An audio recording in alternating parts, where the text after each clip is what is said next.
Here we go. All right. Our boys are chugging over there. Hey, they're oh no, I switched over and now they're just getting deleted from the cyberspace. Anyway, welcome to Mindevax 20. Tonight we'll be continuing our Through the Frost Trail arc. As long as both Nathan and Logan can catch their frames up to speed, because they are chugging. That is for sure. Sorry, lagging. I think they just one just disappeared. Oh no. Well, if we can get those technical difficulties hurdled, you can see on the stream that you have an arrow pointing up for Zahir. Yeah, we have an arrow pointing up for to indicate that Zahir and Morello will be both together, so they will be in the same space playing. Let me go ahead and correct this though, because it's being kind of weird. If I can, we're having some technical. Okay, now how do I go back to? Okay, there we go. Okay, you guys are now here, which is good because y'all were clipped out incredibly hard. What up, Corey? Good to see you here, man. Always a pleasure to have the our mods up in this shit. All right, can my music work now? Yeah. Oh, hold on, it might be. I hate my life. God, it's such a tease. It like loads and lets me like play music, but then literally it doesn't even let me. But then it just maxes out the bar. It'll start at some point, right? Faith, trust. All right, whatever. All right, yeah. So I mean, besides Zahir and Morello being in the same space, which we already have kind of indicated, you guys can just follow the arrow. It'll lead you to the right answer. But other than that, let's just jump right into this, shall we, my friends? Let's do this thing. I'm gonna go and pull up Tailspire and get this going. Yeah, we got how many Tailspire? That's what I think of this in the first one. I'm assuming for you guys' frames over there, by the way. I'm assuming for you two, Morello and Zahir, I should give Logan permission over both characters then, since you're on one computer? Yeah. Okay. All right. Oh, look, it's Evan. What up, dude? Guest appearance. Guest, dude, crossover. Indeed. Yeah, we're playing Didn't. I see. Yeah, I gotta go drop all my pots and pans again. Right. All right. Here we go. We're occupying the space. Give this man a character. You want to play Boulder? Balder? Yeah. You're the bird. It's my bird. He's talking about Baldur's Gate. He's gonna give you a Game Boy, and you're gonna play Baldur's Gate while we're playing D&D. Pretty cool though. Put it on the PS. Let me go ahead and actually move this over. I'm seeing in the past. Yeah. Okay, there we go. I'm gonna whip out my gaming laptop and play Neverwinter. Yeah, you could just throw it there. Like Solid meme, bro. Maybe go back to that if need be. Bro, that shit being pay to win is fucking whack, dude. No one will want to play with me in their dungeons because they don't have an optimized build, dude. You could if you refresh it, probably fix. Kind of whack. There's only like one way to do a build in that game, and if you didn't do it, Which game was it? Neverwinter. It was like it was one of the MMOs where it's like super strict. So it's like if you don't absolutely min max your DPS, you don't do enough damage to have anyone for you to qualify as human. Okay, let me. Well, that works for Todd. I remember I played a Wood Elf Ranger, Todd. Played a Wood Elf Ranger because I was like, I remember I only. Yeah, because I played that game being excited for ESO because my ESO's coming out. I'm gonna play the character. I'm gonna want to play an ESO. Then I played Neverwinter far more than I played ESO. All right, let's go ahead and do atmosphere settings. They did pretty good with their classes. Speaking of Baldur, I'm gonna do Balador as the music. Being hybrid, did pretty good in that. I actually did, because I got the ESO Plus. I actually did like all the fucking dungeons. I could do a decent DPS. I was like a DPS tank hybrid, dude. And there was a couple of times, bro. I'll pretty proud of myself, dude. There was a couple of times in the dungeon where like the tank like DC'd, and bro, I had a sword and shield on my back bar, dude. And there was this like high level DPS. He's like, bro, it's all you now. I was like, wait a minute. Okay. Dude, I was barely able to survive, and he's like killed everything. It was cool. Oh yeah. All right, so I think now that we are getting our lives figured out, So let me change the volume settings. I think I'm like chanting 500. I had to play something in the background here. No, I got you. No, I just needed to do the adjustment for it, but speed. Okay. Pretty cool, boy. All right, let's. I say that without further ado. He says the doingly. He says dubiously. Okay. Actually, I need to adjust this a little bit more as well. Give him my skittle, you little.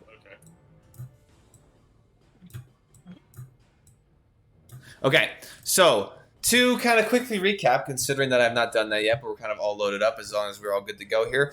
So the recap, last session, we had our adventurers having just kind of explored the portions of the ruins and actually gaining entry into the actual kind of tower portion of the upper level of the ruins. They ended up going back to where the Goliaths were kind of huddled around a fire and kind of give them a little bit of a understanding as to what they had found. And having kind of talked back and forth, nothing really changed on the Goliaths' end, them wanting to continue to still depart in the morning.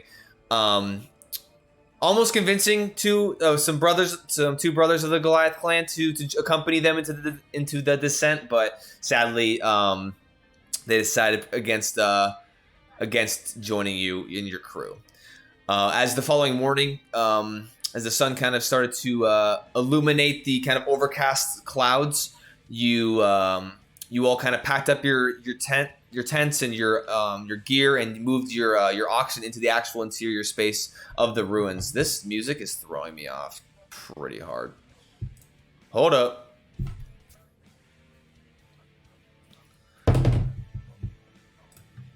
I don't even know where I'm clicking anymore. I have like 97 tabs. It's got to be one of them. All right, we'll turn that down.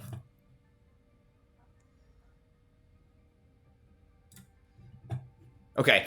Anyway, so having moved all of your equipment and your animals into the interior space of the ruins and kind of getting them huddled up into one of the kind of dilapidated buildings, giving them some rations so that they, could survive an extended period of time without you guys. You all then made your way back up to the ruins, performing this kind of ritualistic way of entering, and then all slowly descended deeper into the actual ruins interior where the stairs led downward. As you guys made your way to the base level, you ended up walking through a kind of an arched hallway and appeared into this kind of larger kind of antechamber, the path forward blocked in front of you, with Virden understanding that it was probably a lead wall of some kind. In this space, you saw that there was 3 levers off to the left-hand side. One indicating the release of an entity called the Daylight Defender, one releasing the breach, and one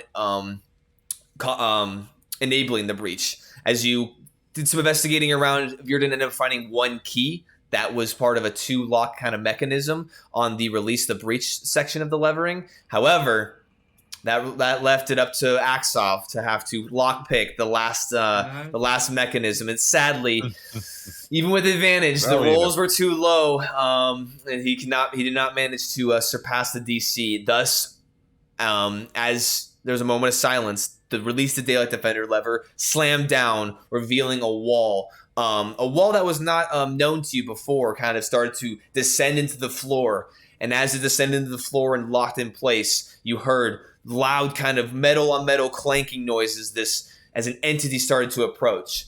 And we'll actually go ahead and start there, considering that I will be giving you all the opportunity to do a couple things before we actually get into combat here, seeing as there would be that little bit of time as you hear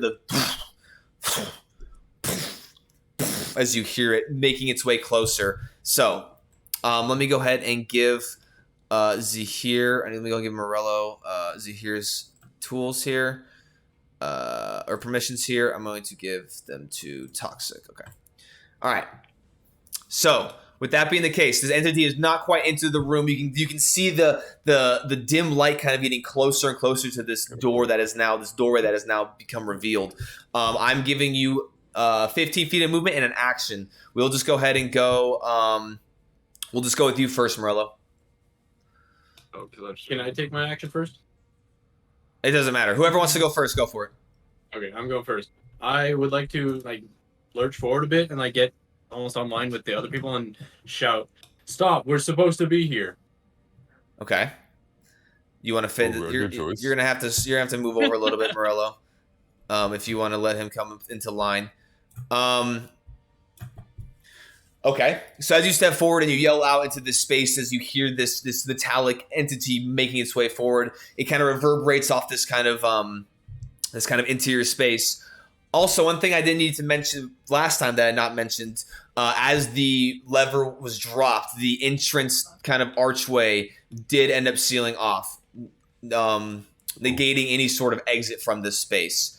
As well as I also forgot to mention that as soon as the entities that had performed the ritual, whichever one stepped into the room, I think it was Zahir first, the braziers in each corner did actually light up. So there is some light kind of illuminated the space. The exit is now blocked.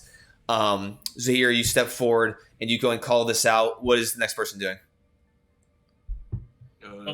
Okay, so we get an action, not a bonus action. If we get an action. You can a bonus action. You can do a bonus action or an action, but you don't get both. Okay. Well, then for an action, I will cast Misty Step on myself. Okay. And I am going to step, as we have Zahir coming forward to be a diplomat, I'm going to step right back where he was with Aksov. Okay. I'm going to step back from everybody kind of over here. You're going to use Misty Step to teleport back? No, I'm sorry, not Misty Step. A Mirror Image. I must have misspoken. Oh, okay. Right next to each other. Mirror Image, so I have all my doppelgangers kind of with me. Okay, sounds good. Mirror Image is up for you, and that is not concentration, right? Or is it? I don't. Let me double check, but I don't. Okay, while you check that, as you back up, Morello, what are you doing? It is not. Okay, sounds good. I'm gonna go forward, and I'm gonna activate my Giant's Might and get large. Large and in charge. Get large and in charge. Okay, let me go ahead and make you larger. Set size to. There you go. Dude, I become fucking massive. Daylight Defender, puny, bro. Man, let's go. For the monsters, dude. All right. So as you now kind of step up to occupy this space, I would say at this point, you guys are all kind of doing your different actions. At this point, you see it now rear into this opening and stands there as it then commences. As you see this kind of radiant, kind of sparkling light emitting kind of from the neck portion, and kind of you can see filtering kind of up into this kind of slitted visor helm as it stands there. And what are you doing, Sir Denrick? I will move up 15 feet right beside Morello. To the left or the right? And I would like... right, sure. Just in line with him. Okay. And then I will actually... I have one question. So, if I was to hold my action to dodge, so if it attacked me, I would be able to dodge and then attack, right? Because I'm basically saving my action. No, if you did to take the dodge action, all attacks against you would have disadvantage, and that's your action. Well, but I'm holding my action to do that. Does that work? Yes. No, you're holding your action to dodge. Yeah. No, is that how that works? No, because the whole point of the dodge action is to basically impose disadvantage. I guess you could hold your action. I guess if you wanted to hold your action to dodge, and then if you get struck, you could activate it. But it essentially worked the same way as if you're just taking the dodge action initially. It would just proc a second later. So if I move up and I use the dodge action, if it moved forward and attacked me, it would have disadvantage. Yeah, exactly. Okay. Yeah, dodge isn't an action you have to necessarily hold because you're assuming that you're going to get struck. Okay. Okay, sounds good. But how does it work though if you were to roll initiative and my initiative was before it? I think you just lose the action. Then you would then it wouldn't it wouldn't do anything because then it gets like opt to move. You can't opt to move your initiative, can you? I would say no. So I would say if you want to move your initiative, you can move it down. You cannot move it up, obviously. But if you literally just want to hold and just throw yourself to the bottom of the initiative. I don't see there being an issue with that just because then it gives you some sort of flexibility. Obviously, there's pros and cons to doing such a thing, so just keep that in mind. Okay. All right. And then Aksov I'll move up next to Morello, and I will say, I stand with you, Morello.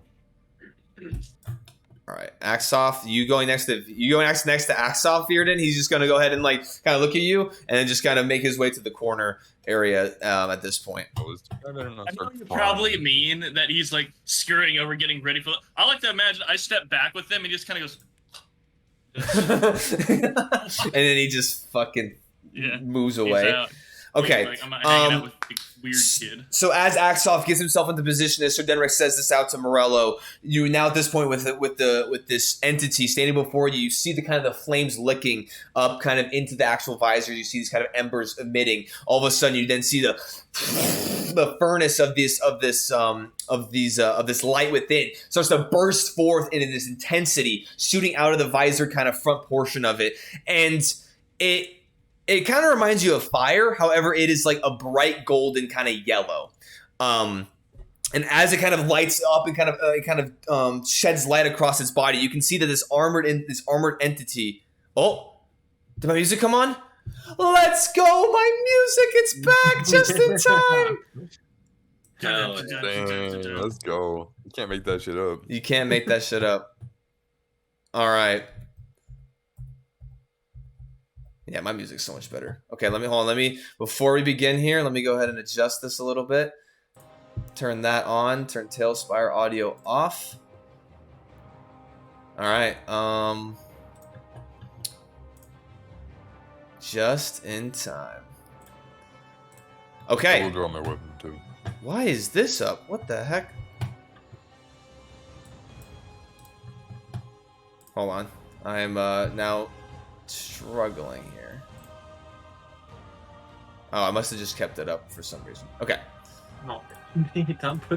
Okay. And as this light and kind of the light source to the right kind of also casts some light across the side of this entity, and you see this heavily armored individual, or this kind of creature, is fully clad out in what looks to be golden exterior full plate armor, and on the trim of it you can see there's silver lining kind of all along like the trim portions of the shoulder pads, the chest piece, and there's nothing that you can see that exposes any sort of underlayer, so you can't tell if there is a creature underneath it or if it's just a fully armored construct or whatever this entity might be, as there's chainmail kind of connecting the pieces between the plate armor, kind of creating this full suit of armor.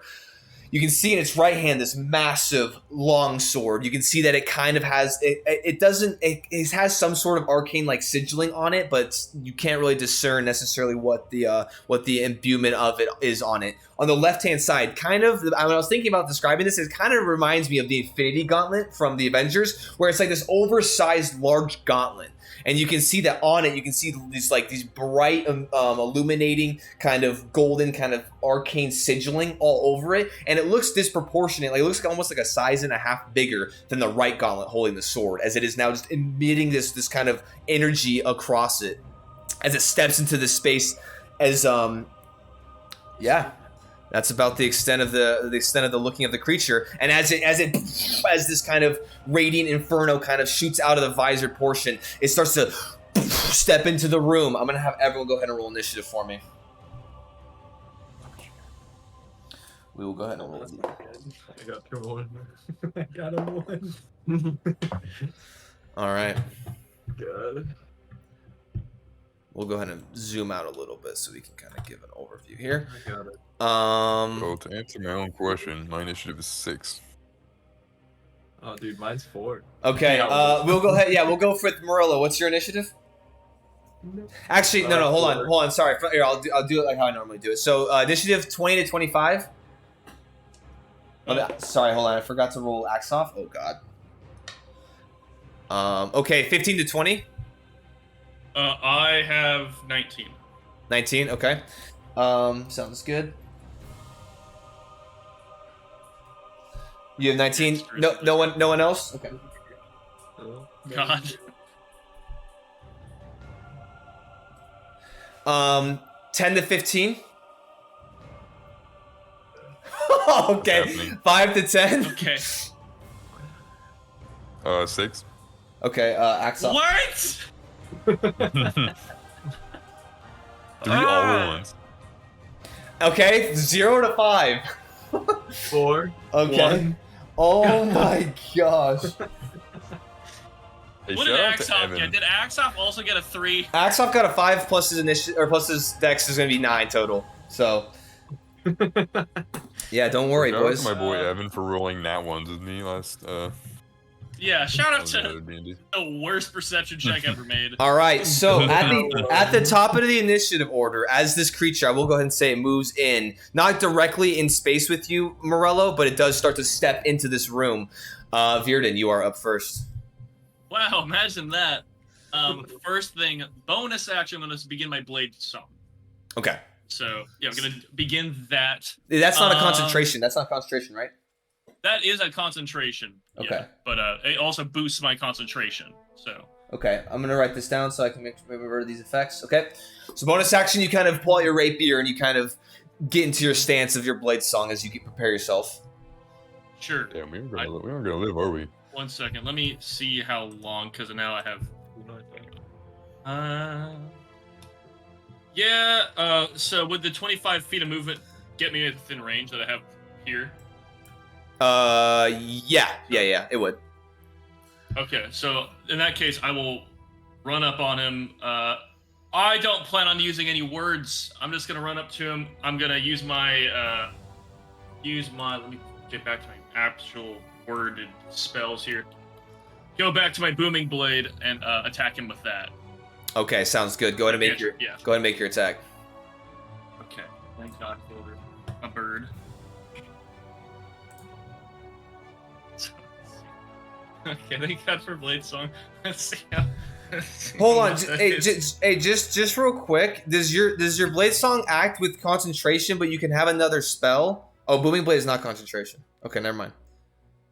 Right, it's not concentration, but also yes, I can cast spells with it too. Okay, sounds good. Because part of it boosts my concentration on other spells I'd cast. Okay, gotcha.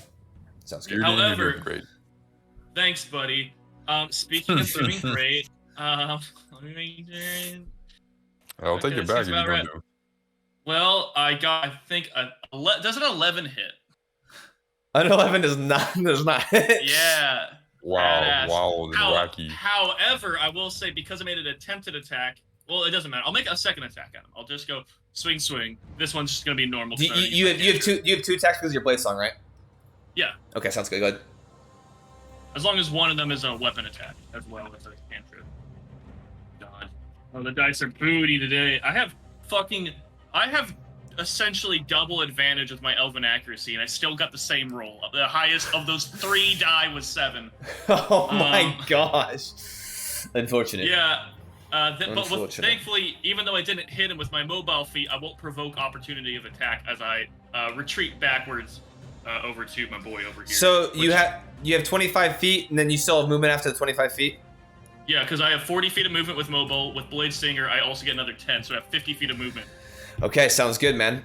So as you rush up, and as you kind of slide between Sir Denric and Morello, as you make your way up, and you're with confidence, you kind of cast this cantrip over your rapier, and as you stand in front of this heavily armored entity with your rapier, you're kind of like, and you're just like you're looking for a vantage point. You stab it into just anything. You stab it twice, and it's just.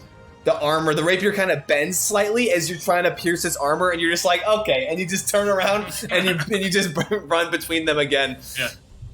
As I go between Morello and Sir Denric, you go shit. Yeah. Oh god. All right, sounds good. Yeah, so that's the end of my turn. Okay, sounds good. It is going to be the Daylight Defender's turn.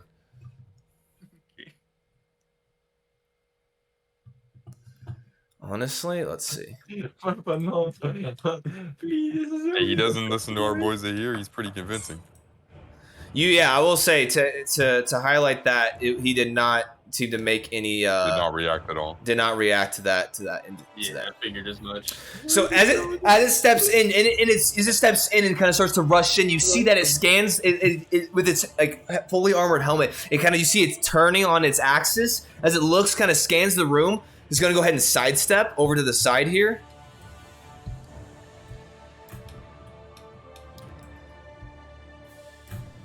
All right. I'm going to need to pull up its thing. Or if it's sidesteps, attacks Virden. I wonder what's gonna happen. So as it has its gauntlet kind of down to one side, its sword in the other, it sidesteps. You see as it kind of postures up, both of it kind of almost leans forward, taking a step forward. As it kind of locks in place, you see the visor as it comes up, and you see the inferno kind of in its face, just burn it intense, and then as it shoots out this beam of radiant energy straight through. Morello smashing straight into you, and then behind, even though you have this large entity in front of you, I will say, actually, is it here? It arcs around Morello's giant form. However, hold on, let me go and pull up my DM screen just to give me a quick reference, so I don't have to go looking on anything. Second, go this up. I guess I'll call Ethan, you're about to get your wish. Okay, half cover. I would say with Your only Morello. wish. With Morello being larger, I would say you get half cover, which will give you +2 to your dexterity saving throws in here. What was that? Ooh, Oh, behind them? You get +2 to your dexterity saving throw, but I do need you both to make dexterity saving throws. As this arc of bright light, kind of golden energy shoots out into this space, illuminating the entirety of this room in bright light momentarily as it arcs out of his head. What is your dexterity saving throw? 17. Okay, 17. Natural 20. All right. So you both do pass. However, you will take half damage. I take no damage because of the shield master feat. Okay. If it's a dexterity save, I can block it with my shield. And I'm Okay. behind him. And he got a nat 20. And I got a nat 20. And he got a nat 20. Bro, deflect that shit, bro. So you take 10 points of radiant damage. See here. May I activate my Cloak of Spiteful Stars? I would say I think it's a melee. Isn't it a weapon attack? It's not necessarily an area of effect. I kind of lost the verbiage, but I did think you said attack. Yeah. So it would not proc with this attack. So an attack can almost be targeted. yeah. So with that, as it shoots his beam out and it just projectiles across to the back portion of the room, Morello, you just quickly throw your shield up. The energy arcing past it, shooting behind. Zahir, you're thankful for your large dragonborn friend as these kind of streaks of rays kind of dispersing off the shield and his frame, hitting you, but only slightly as you're getting kind of hit with this divine beam. But yeah, honestly, pretty decent considering what that could have gone. And so with that, he is going to now, as it postures forward and the beam stops, it goes and sits back, and the helmet, and you can see that from the where the kind of the bright radiant kind of energy was like filtering out of the visor, it now seems to be a little bit more kind of retained within the helm, as you can see as the kind of light dims out, as the visor comes back down, and then as it steps back and is going to now occupy this space right here.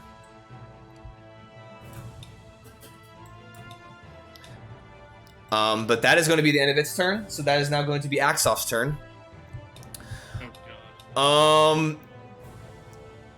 Aksov kind of yelling out to the group says, "Look, listen, I know that I was going to go ahead and try, my swords and my dagger, but I think that range is my best friend." As you see him undoing his crossbow, and he's going to go ahead and make his attack against it. To do that.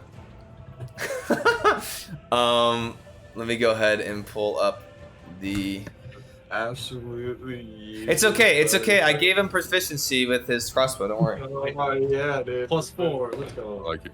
Hey, that is going to be 20 to hit, which is going to hit. Oh my god, he hit? Finally. Let's go.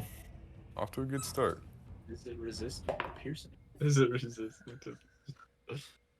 It's resistant to you, man. You're like, alright, I understood. Yeah. Wait, you wanna... However, as he raises his crossbow up and lets loose a crossbow bolt, as it kind of sticks into the armor, you almost see this kind of like shimmer across of its exterior portion. As you see that the bolt doesn't stick nearly as deep into the kind of hardened exterior of this entity, but he does hit, so he does do some damage. So pulling Tailspire back up. He's going to now at this point. Let me 1 second look something up. Because he can do something, which is pretty cool. He hasn't done it yet. I need to see what it is, though. Aksov or the thing? No, Aksov. Alright, Okay. well, if Aksov can do anything cool, that'd be awesome. Yeah, if we could step up the cool factor, that'd be sweet. If Aksov can remove his eye and use it as the holy hand grenade, that'd be fucking sweet. All right, so Aksov is going to go ahead and he's going. Let's see, he is 30 feet. He is going to step up over here, and as he's kind of running, he's running forward, kind of reloading his crossbow, and he kind of runs up next to you, Sir Denrick, and he's like, "All right, I'll do the best I can to assist you in this next your next attack." He's going to actually go ahead and use the help action on you as a bonus action. So your your next attack, Sir Denrick, has advantage. Your next attack. Even if I move? Yes, even if you move. That is part of his subclass ability. Very good, very good. All right, next that's in Aksov's turn. So Denrick, you're up. Yeah, the ball count. All right, I will. Oh, stay with the I guess I could take like a couple seconds to like call out and then see if it reacts and then move. Am I able to do that? Yeah, you can call out to it if you'd like. Yeah, I think I'm gonna call out. I'm gonna say, halt. We mean no harm. Okay, you speak out into this React at space. all? So it's for your no. So you can call out like as a free thing on your turn, but you would have to wait till the next turn for it to see what it does because it's not its turn in the initiative. So you just call out to this, but it doesn't have the moment to necessarily react in any way. So. Well, that's lame. I actually mean harm, so I'm gonna move up. Okay. Okay. You're gonna occupy this space right here. This is max the shit out of it. Just swinging out. All right, I'm gonna use unwavering mark. Do this I'm gonna swing on him. All right, go ahead and make your first attack with advantage because the help action. You actually hear Aksov kind of waving his arms like, "Hey, a big piece of metal! Look over here!" As he's kind of yelling out. He knows. He knows. Advantage.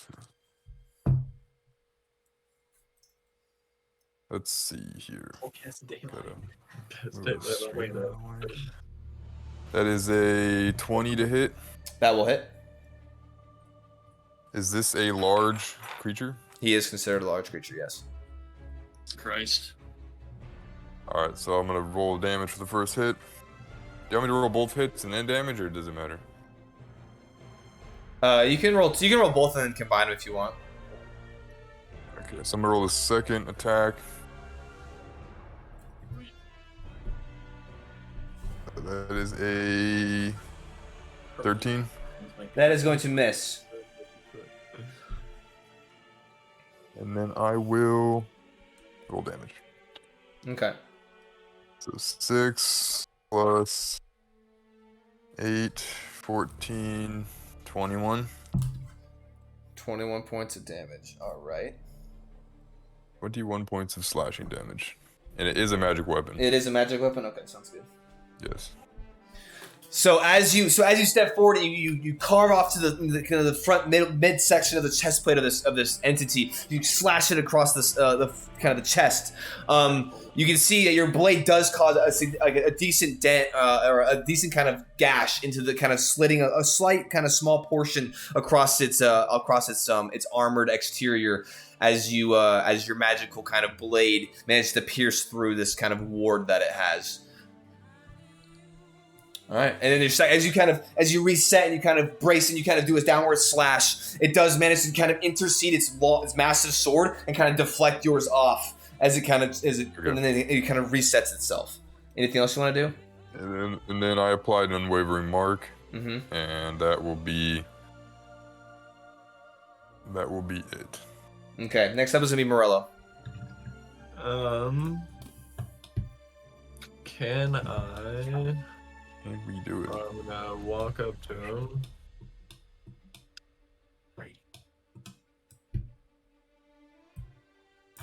Maybe he just needs a hug.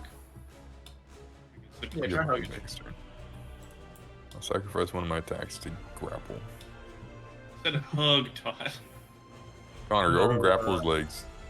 Can I just bonk him with my hammer? You can certainly try. Go ahead and roll attack. Take my picture. Well, that's 6. So that's a dirty 20 to hit. That is going to hit. Yeah, what are the stats?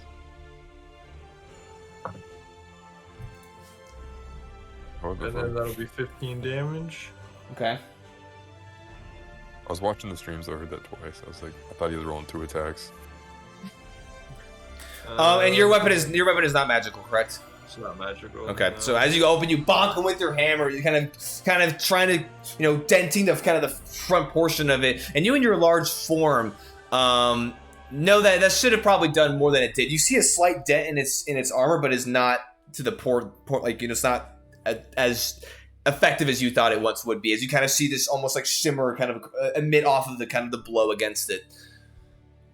Can I use my bonus action to summon a spiritual weapon sword and stab it into him? So you can if you're to do that, you'd have to cast it probably behind him because this roof is only probably about like 15 feet ish tall, and so you and this entity are almost like only a foot or two from the actual like kind of top of the ceiling.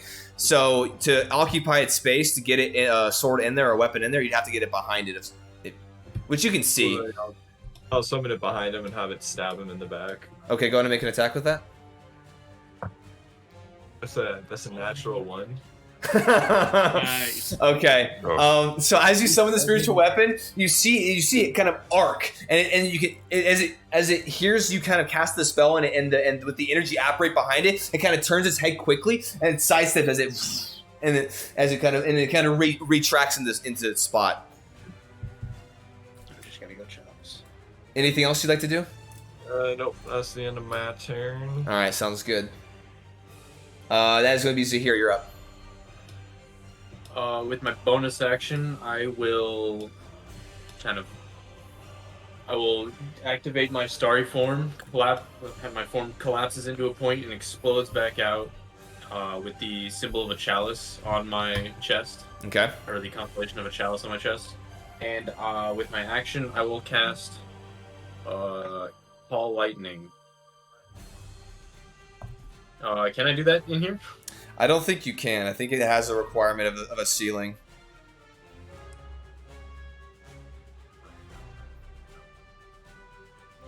Just do it horizontally. How did I not read that? Never mind. I'm not casting that. I'll cast Fairy Fire then. Okay, it has to make a save, right? Yes. What save is it again? If This shit's a classic. dexterity saving throw. Yeah, there it is. And I'll center it behind it so that it doesn't hit Sir Denrick or Morello. Okay, sounds good.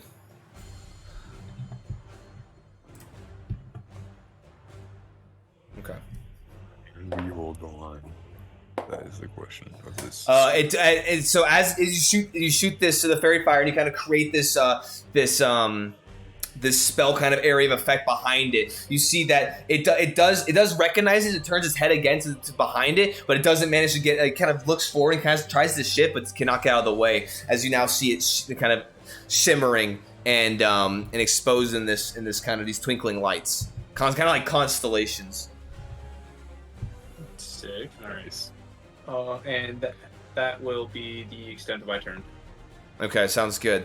All right, that is going to be the end of round 1. Top of the round is going to be Virden for round 2. Okay, 1 minute. Let me make sure I'm going to do this properly. So, correction first off, blade singing is not concentration. It just drops if you go unconscious. Okay, Or sounds if you do good. other weird shit, which thankfully I'm not at risk of doing.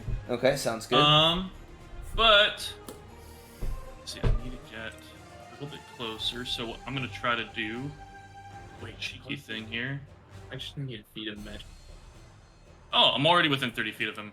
I'm gonna try to cast Maximilian's Earthen Grasp on him. Okay. So what that means is he needs to make a strength saving throw, or a hand of stone from the floor will grapple him and lock him in place. Okay. Damn. Sounds good. Let's go. And my DC real quick is 15. Okay, sounds good. Alrighty, so he is going to make this. Okay. Oh shit. That is going to be. I feel like he has pretty decent strength, but That is going to be 27. okay, he probably has okay strength. Yeah. So as you kind of up from the ground, you can start to see your spell kind of start to conjure out of the floor and starts to grab at his legs. You see it kind of step up and start to like almost like start stomping on the ground as it's trying to repel this this force that you're bringing from underneath it. God damn it, 27. Cool. Sadly, does not 27. Yep. does not hold. Cool. The hand still remains on the ground though. It just didn't grapple him. It's constant, so I can keep reattempting this. Okay. To occupy this space, you'd have to cast it like. It's getting kind of narrow right here. Actually, let's see. So he cast it then like behind him. Well, you already know what you need to do. my thing is it's getting kind of hard to see behind him. Let's see. You choose a 5 feet on the 30 feet. Oh, actually, hold on. Let's see. You might have had to have moved.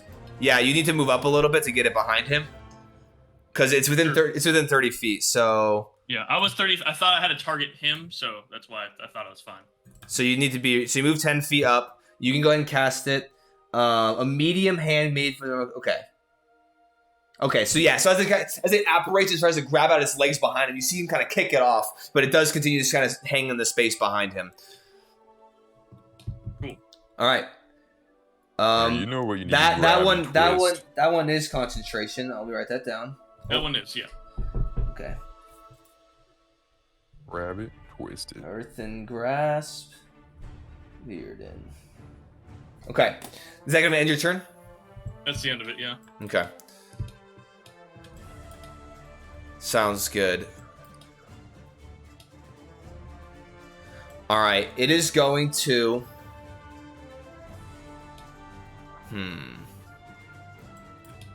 All right. So as let me go and pull up its stat block here. All right. You can always just close the door and go back to its room.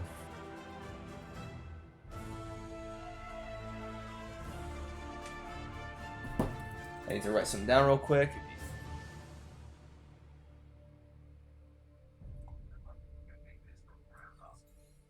Okay. So it is going to. All right, so as Morello and Sir Denrick are standing in front of this entity, you can see you see its large left hand gauntlet. You see it kind of as it raises its hand up. You see it pulse with this blinding white light, and you see it slam the gauntlet onto the kind of the face of his sword. As he slides the cross, you see it transfers to the sword. This bright light as he's in an overhand arc and smash it onto you, Sir Denrick. Wait. I use my reaction to give it disadvantage with my shield master feat. Okay. Not my shield master, my. That is gonna be 19 to hit you, Sir Denrick. I believe that actually does not hit. Okay. As it creams this sword down, you using your shield master feat, Morello, you kind of slide your shield off, and as you deflect the blade, Sir Denrick also sidesteps and kind of uses his shield just like as it wedges between both your shields into the floor as it cracks down to the ground. However, the bright light remains as it then rears up and is going to then sideswipe and try to attack you one more time, Sir Denrick. Oh, son of a bitch! Is that 19 after a disadvantage? God, I hate this so much. 15 to hit you, Sir Denrick. Does not hit. Yeah, I fucking figured. All right.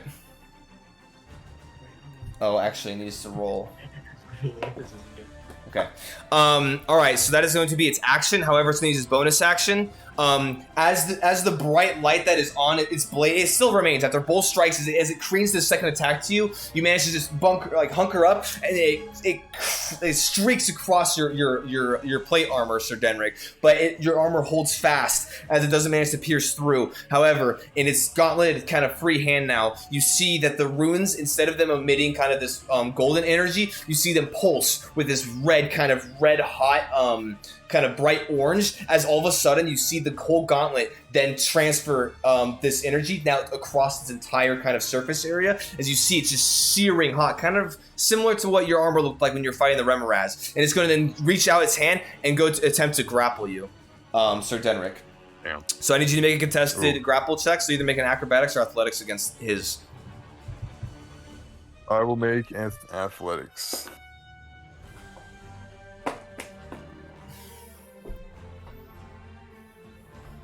Let's see.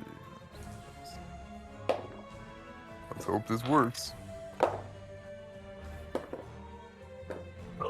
Nat 20, let's go. All right. Bro, he's rolling like shit now, and it's pissing me off. Alright, dude. All it takes is one nat 20 by him, and someone's getting their fucking head. Off. So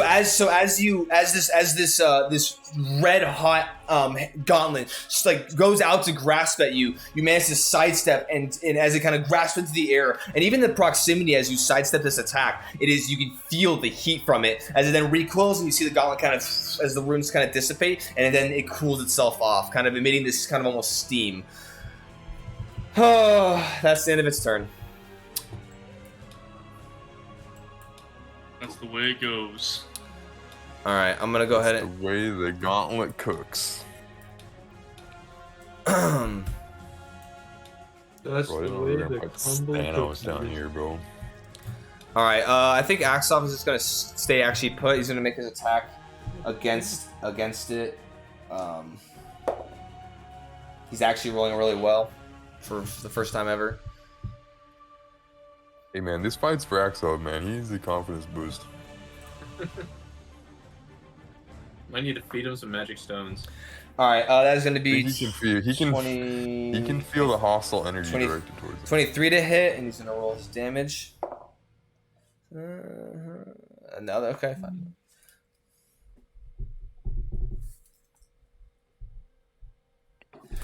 Okay, as he kind of he readies his crossbow, shoots another bolt, kind of sticks into the armor. Just you can see the majority of the shaft kind of protruding still. However, he does manage to make purchase with it, and he is then going to kind of yell out again, giving this bonus action to help you, Morello, giving you advantage on your next attack. Sweet. But yeah, and he'll just kind of butt up against you, Virden. Actually, seeing that laser beam earlier, he's gonna actually back up. Yeah. Okay. All attacks are advantage. Remember, all attacks are with advantage. Because of fairy fire. Oh, is Fairy Fire's cast on it now? Yes. So Aksov can shoot with advantage. Oh, I mean, he already hit. So, all right. Going back to what I was saying earlier, it does make sense that these creatures have legendary actions. All right. That is going to be the end. That's gonna be the end of Aksov. Denric, you're up. Don't be doing this. My turn? Yeah, you're up. My turn. I'm going to use a bonus action. I'm going to attempt to bash its knee out with my shield. Okay. I'm going to do a contested strength check. Okay.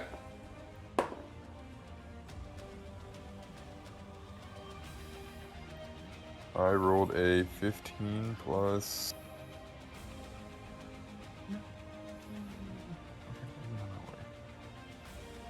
Can't see anything out of the helmet. Strength plus 7. That'd be my strength modifier. Yes. Plus proficiency. Whatever your athletics is. Athletics. 22. Is going to beat your contested with a 26. Damn. Okay. This was bash forward. I'll smash it, and then I'll realize it doesn't really do much, and then I'm gonna uppercut and swing. Okay. This was to knock it prone, correct? Yeah. Okay, so as you strike out your shield towards one, it's kind of a connecting joint of its knee. It connects, but it doesn't falter it. I'm going to make your attack with advantage because of fairy fire. Okay. Did they crit? If it's crit. No, I think First attack will miss with a 12. Okay. Second attack. like at that point, it's just a free shot. Yeah. Stop. Yeah, you tell that dog or whatever it is.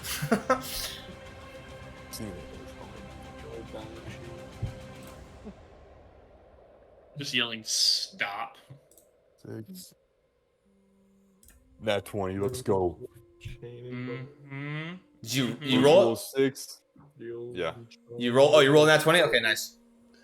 I rolled with advantage. First roll was a 6. Second roll was a 20. First one, it was like a 5 and then a 4. Okay. Let's see. First nat 20 of the game. Is that quadruple, man? All right, so I will double. You'll double the dice, not the extra damage, right? Correct.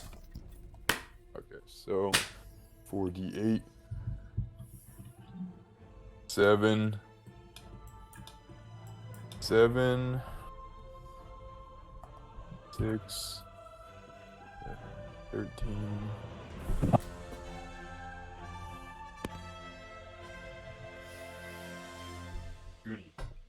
Oh, he's disciplining something, and I don't know if it's this creature anymore.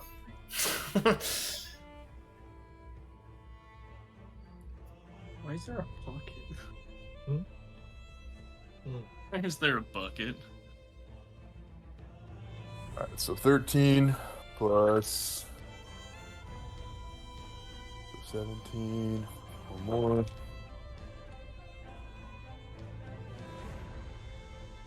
28 points of damage. Okay, nice. That's 28 points of damage. And on top of that, I finally get to use another part of my magic item. Oh, a natural 20. That's right. Nice. And I am able to use Inspiring Strike on my Sword of Heroes, and I will be able to choose a friendly creature within 30 feet, and it gains 1d8 plus your Charisma bonus temporary hit points. Who is the lucky winner? You got a little skeleton on the ground. You could probably use it. There you go. Bro, will you get back up? I'm coming to fight again. Ooh, who needs it? You know, I know. Person in the thick of it. Consciously, I know that Morello is a tough guy. I will give these hit points to Virden. I hope Virden feels inspired. Virden hasn't felt in a while. No, so as your first strike strikes against it, you're just wailing on it. I mean, you're just like, hey, I'll just cut through it eventually. You're hitting these strikes. The second one finds purchase into like kind of like a gapped portion where instead of plate armor, there's some chain, and you kind of just jam your sword in between it. And as you jam it and then retrieve your blade from this area, you can see kind of like a large kind of, or a, kind of like a fairly probably like half an inch slit in this space. You can start to kind of see the similar radiant energy that's emitting from its helmet in this space as well. As you recoil it back, and it does seem to kind of falter for a second as you do so, but then holds firm. And as you see this, Virden, the arcane kind of sigilling on the Sword of Heroes, like light emits, and you feel like this kind of inspirational vitality come over you, getting the additional temporary hit points. You get 9 temporary hit points. Oh yeah, that almost adds another 20%. Nice. Is that gonna end your turn?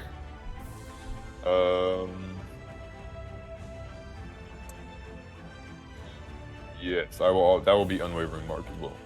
Okay, Merlo, you're up. I'm gonna bonk him with my hammer. Okay, roll with advantage. It's just imagine it's like just constant overhand bonk, bonk, bonk, bonk. 11, 21. It's a hit. That does hit, yes. Yeah. 13 damage. Oh, yeah. Okay. And then I'm gonna bonk him with my spiritual weapon. Go ahead and make your attack with your spiritual weapon with advantage. And then that'll be 19. A 19 does hit.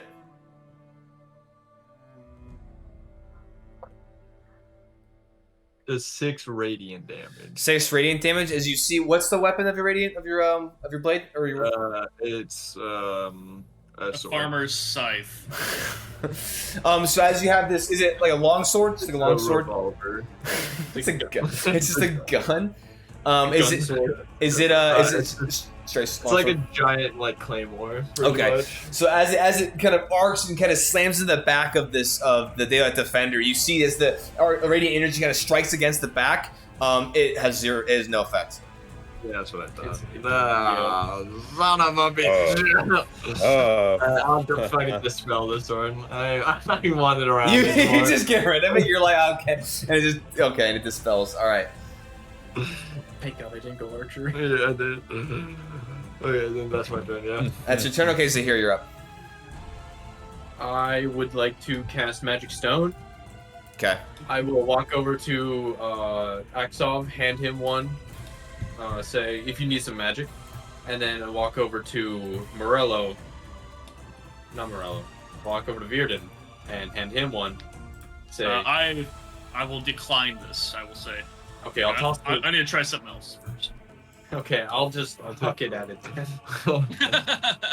I say no, you're like, fine, skip it. Okay, make your attack with advantage. So David versus Goliath did one hit him. 28. Nope, not 28. Bro, 24. 24 does hit. When is this man ever not cracked?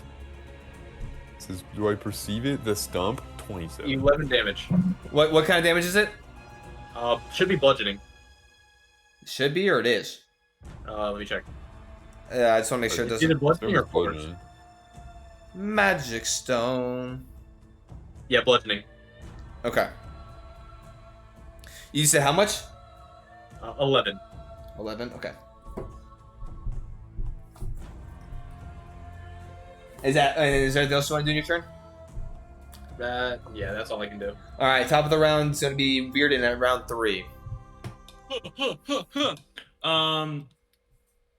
I will try to cast Toll the Dead on this. Okay, and It he's just needs to make a Wisdom saving throw.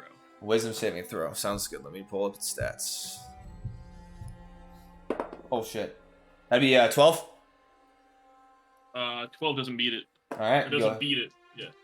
So it's gonna take 2d12 necrotic damage. Okay, sounds good. Beat it or beat it.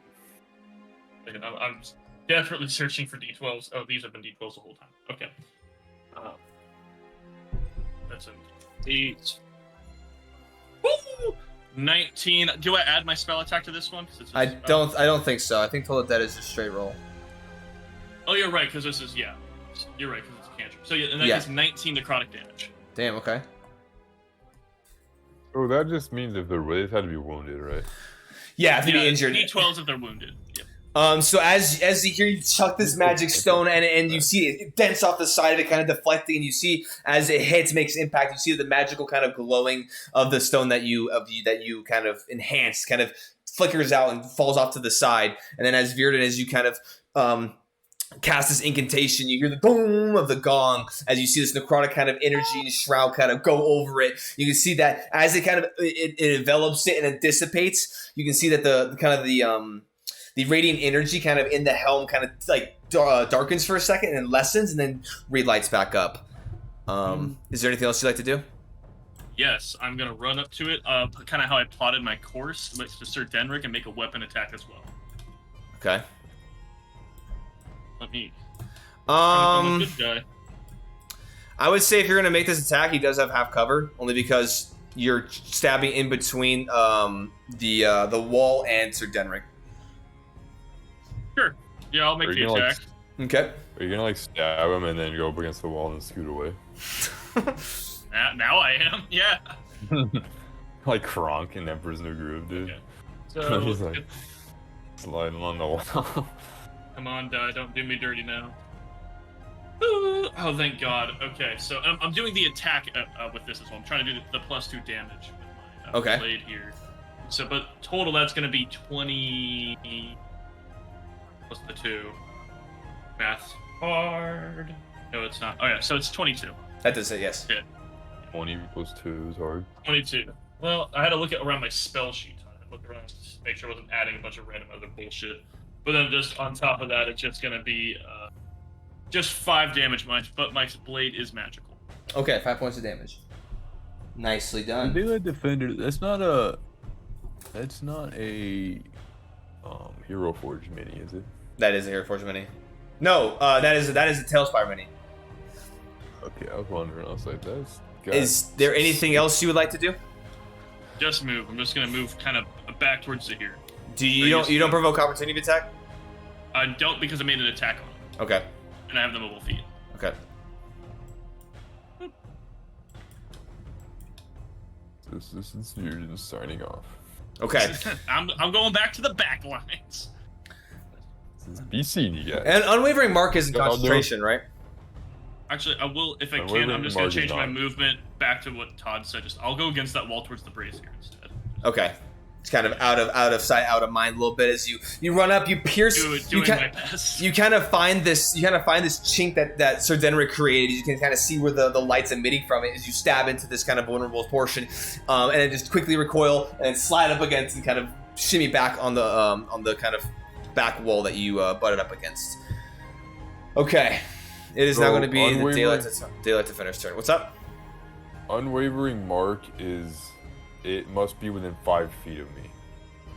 Okay. So it has quite a bit of an advantage in something like this where it can't move. But if it was something that was able to move, it only works if the enemy is within 5 feet of me. Okay, sounds good. Okay. Now it is going to make its attack against you, Sir Denric. I give you an encouraging thumbs up. That is going... I don't see it. That's... what? Go for it on this one. That is going to be 22 to hit. On this one, just fucking go. That hits, correct? Oh, yeah. Okay. Sounds 22 does hit. 22.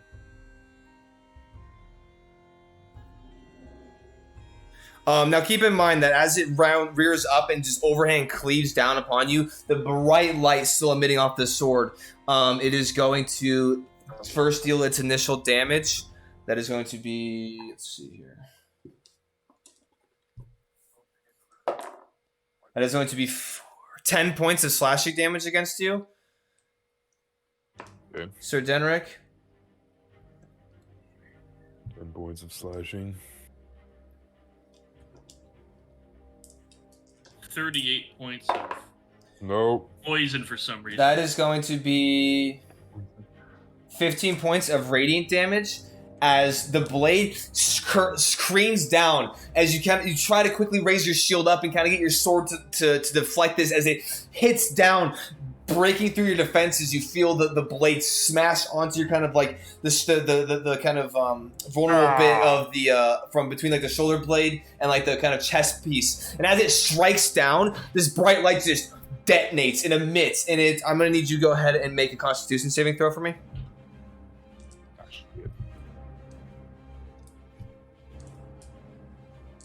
12 plus 19 total. 19 total, not 12 plus 19. Okay.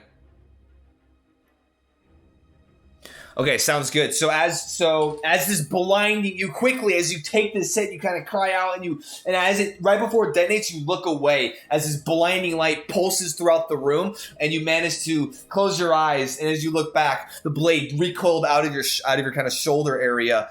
Now the blade is now dull from the light, and you managed to resist the blindness effect of the spell. However, that is very good.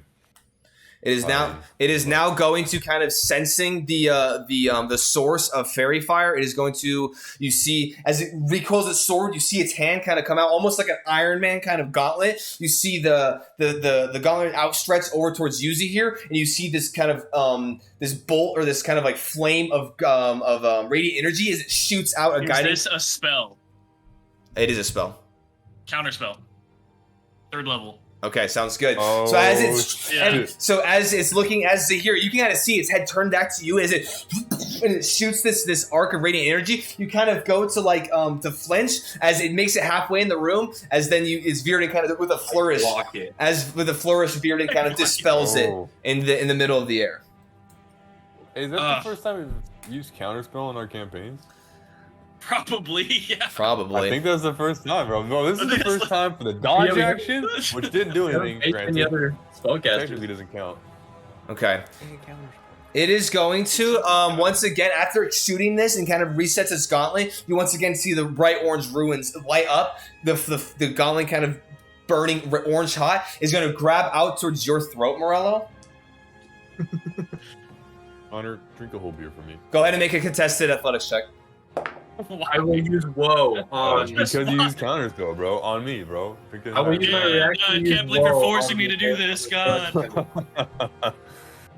Athletics? That's a 19. Hold on. Did you hear me?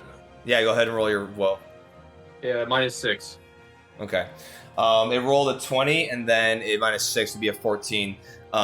As it reaches its gauntlet out, and you can almost see this like almost invisible force hold it back as you kind of go up and you grab it with your hand and kind of your strength with this force manages to deflect it off as it kind of resets the gauntlet and stands in this space.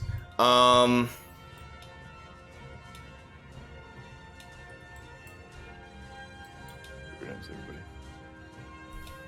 even Aksov's doing good this combat. I appreciate that. Give my man another rock. He's doing all right. I don't know if he's used his rock. He is going to try to barrel through both of you, so he's going to make an athletics check against. You guys can both either individually roll, or you guys can roll with advantage to stop him from stampeding. Let's just individually roll, because I roll with advantage from being large. Do you get advantage because he's also large? Or yeah, I was gonna say, is it just an effect because he equals your size? It gives me advantage for being large. Okay. Yeah. Okay. So individual. Saves and athletics. Ooh, that's not good. That's a 13. That's not okay. Good. Oh, my bag of tricks. I can use my bag. I roll a. Duh. These screens open, dude. I gotta keep. You're telling me. Dude, yeah, no. Dude, the amount of screens that come on when we do D&D, I have 3 different web browsers open just for organization. I roll a 21. 21. It rolled a 28. Morello? He rolled a 13. No, 13. As it steps back, it just two large bounds. As you both kind of almost shoulder to shoulder. Well, I guess you're different sizes, but you both kind of try to interpose onto this movement as he bursts through both of you, kind of just wedging himself between the both of you. He does only get half of his movement as he has to kind of get through you, but he does manage to break through and then saddles over. He kind of turns around and now stands in the middle, kind of almost in the middle of this room. And that is going to be the end of its turn. Damn. Good thing you got temporary hit points here, dude. So does unwavering marks remain if he breaks the 5 feet, or does it dissipate and then you have to re-hit him? I would have. Like, does it stay on him until you get back within 5 feet, or does it immediately break? I believe it's the end of my next turn. As long as you're within 5 feet. In addition, the creature marked by you deals damage to anyone other than you. Action on your turn. Falls in 5 feet of you. A creature marked with you disadvantage on the attack roll against the target you. When you hit a creature with a melee weapon attack, you can mark the creature until the end of your next turn. Okay, sounds good. So it would still be on, but I have to be within 5 feet of it. Sounds good. Okay. As he breaks through, it's going to end his turn. It's going to be Aksov's turn. Who, giving the help action is actually being kind of useless. Considering that he is this is fairy fire up, so he will not be doing that. However, I will actually need to read this because I might have been doing this wrong. We go to stand in the fairy fire to Dave advantaging us this. Sneak attack him with a pebble. Alright, cool. With a pebble. That's straight up just like schoolyard bullshit. Just like hiding in the playground with a rock and just. What were you doing on the playground? We went to different schools. This guy said that's playground shit. I would just hide on the playground and just beat children in the head with rocks. No. I'd beat my peers with rocks. My peers, Todd. I mean, as long as you were a child. I'm not describing what I did this weekend. Got it. Allegedly in Minecraft. Allegedly. In Minecraft. Obviously, he's talking about villagers.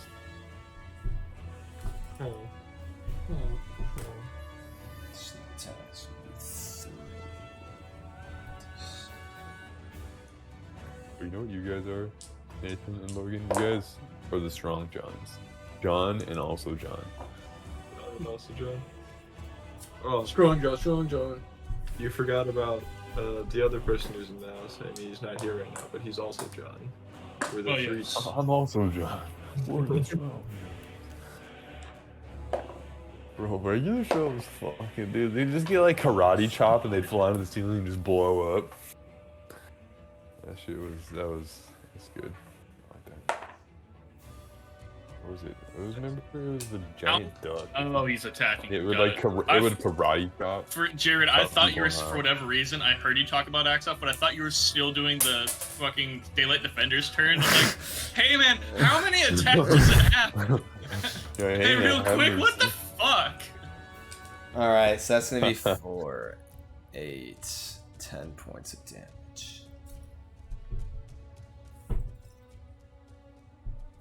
So Aksov sprints across the room and goes into the flanking position with his long sword. He switches from his crossbow to his long sword and his dagger as he then just cranes with his long sword. The pulsing kind of energy just kind of not allowing the long sword, it being not magical, to really pierce through.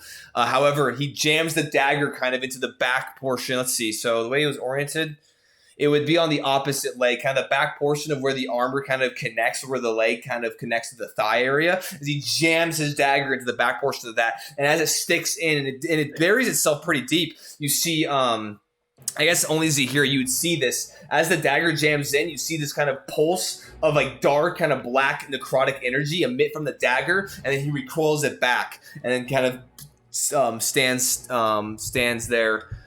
And that would actually be his bonus action, so he could use both.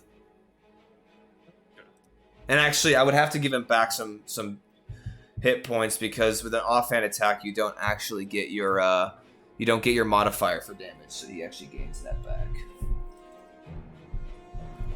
Okay, but he still managed to attack and hit twice, which is pretty good for Aksov, considering. That's Aksov's turn. So Denrick, you're up. I guess where'd the stream go? Right here. Wait, so when he charged through us though, does he provoke opportunity attack? No,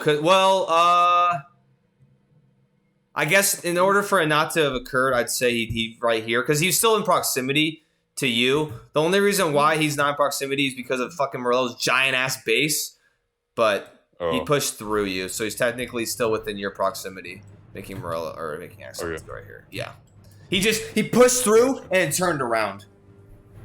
Okay. All right, what do you want to do? I will move within 5 feet of him. Okay, you move over. I will attempt to. I'm going to use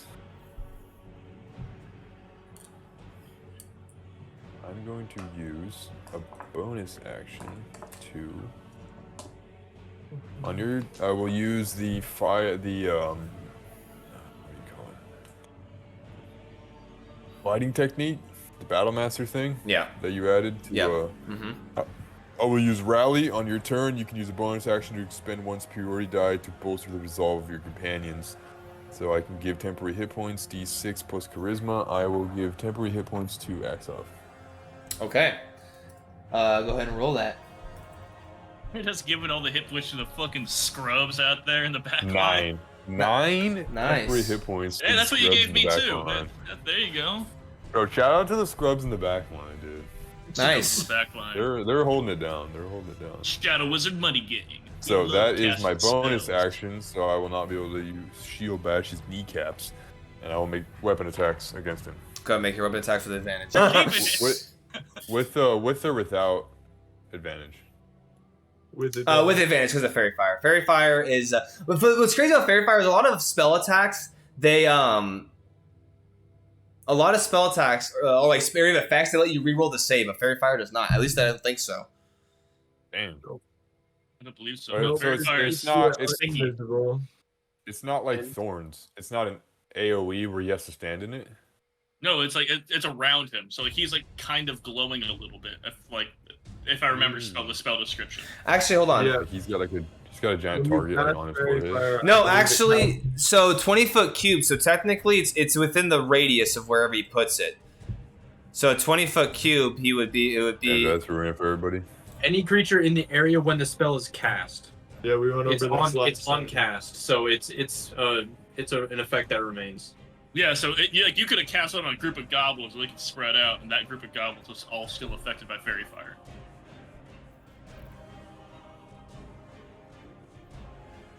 Oh, okay, yeah, yep, gotcha. So it stays on him, right? Though I would say this though is that no matter how far you cast it back, it technically would have gotten Morello and Sir Denric as well in it. Because if you would put it in the back wall, 20 feet would have gotten everybody within there. It's Dex. Well, I'll make a Dex save. Or if it was back wall, wouldn't it be? No, because like I'm doing the 20. It's a 20-foot cube, so it's 20 foot on each dimension instead of 20-foot radius. 20 foot on each dimension. 10 foot, so it would be a 10-foot radius, effectively. 10-foot radius, which is... Oh. Yeah. We love math. We love math here. All right, this is where it comes. Oh, this is the only reason I went to school right now. Okay. The only reason we did geometry. That's a good point, Nathan. I appreciate this amount of rule-orienting bullshit. Shout out to South Kitsap High School. No. Yes. Don't. Yes, if he didn't go there, we would be dead right now. All right.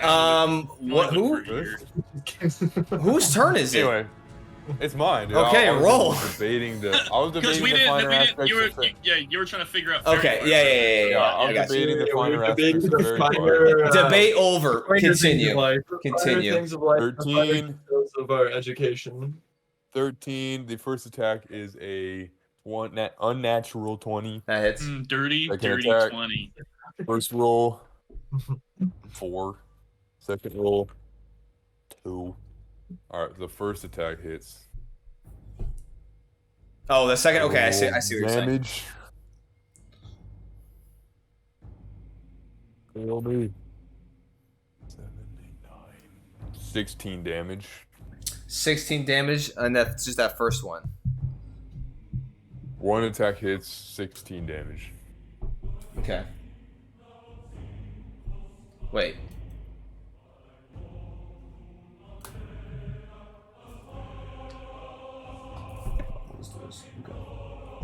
Okay, sounds good. As you continue to wail into this entity with your longsword.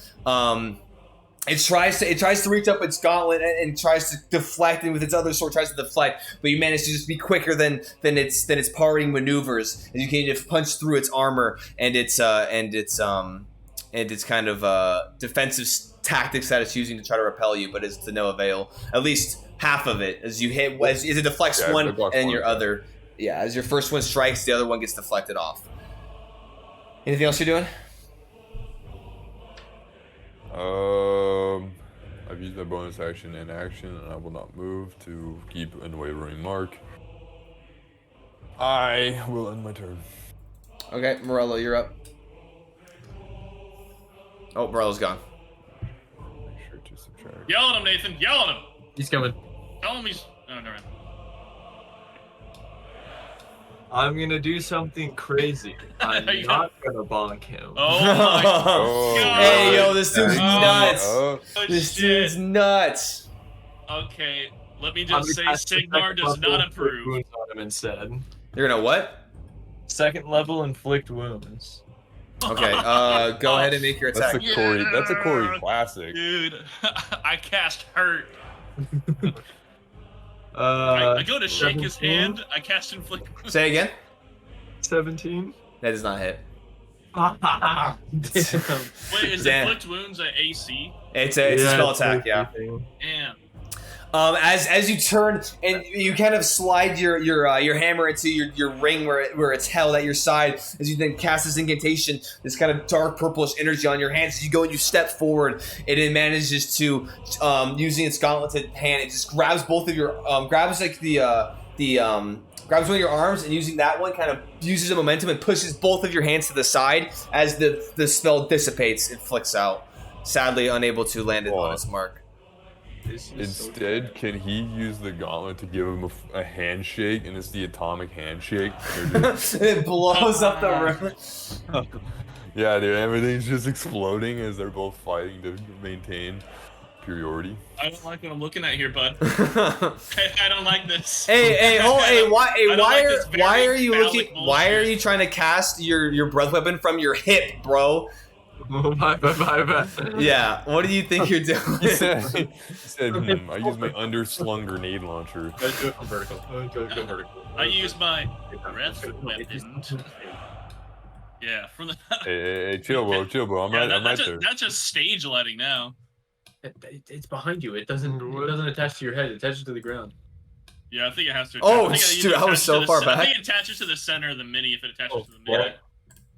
Oh, wait. Maybe. Oh, hey! Nice, he did it. Nicely done. Are you just gonna bake his face? What kind of cone are you going for there, bud? Yeah, well, I think it's I mean, you understand what I'm going for here. I'm gonna action surge and I'm gonna use my incapacitation one on him. Oh shit. Well, okay. Sweet.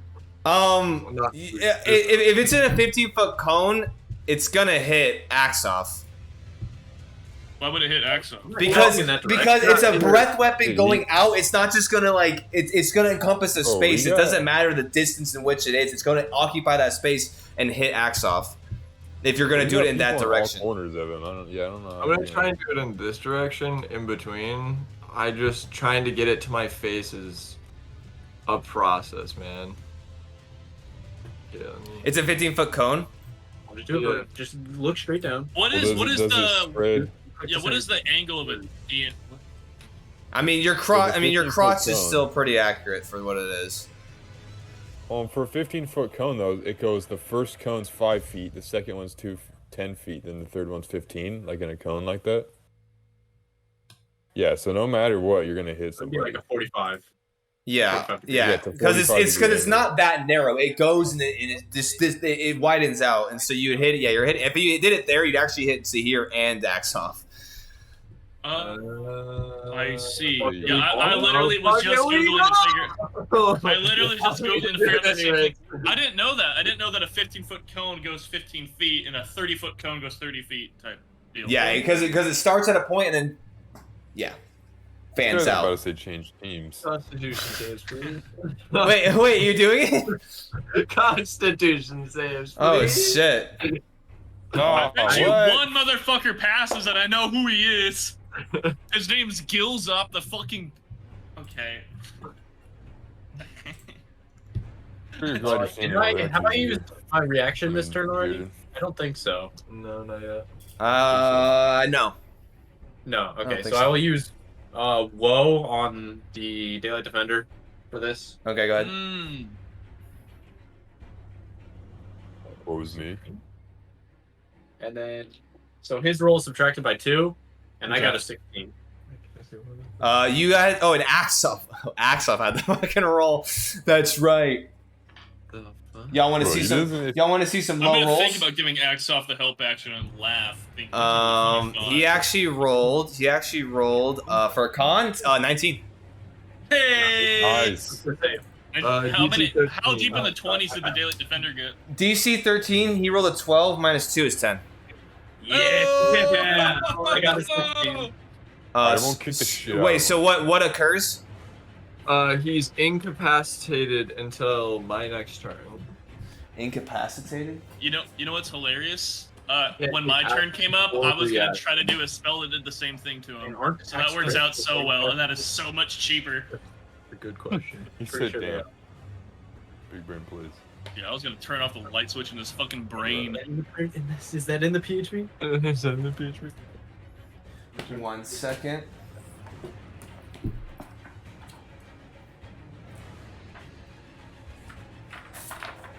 One second. 2 seconds. That's all you get. God.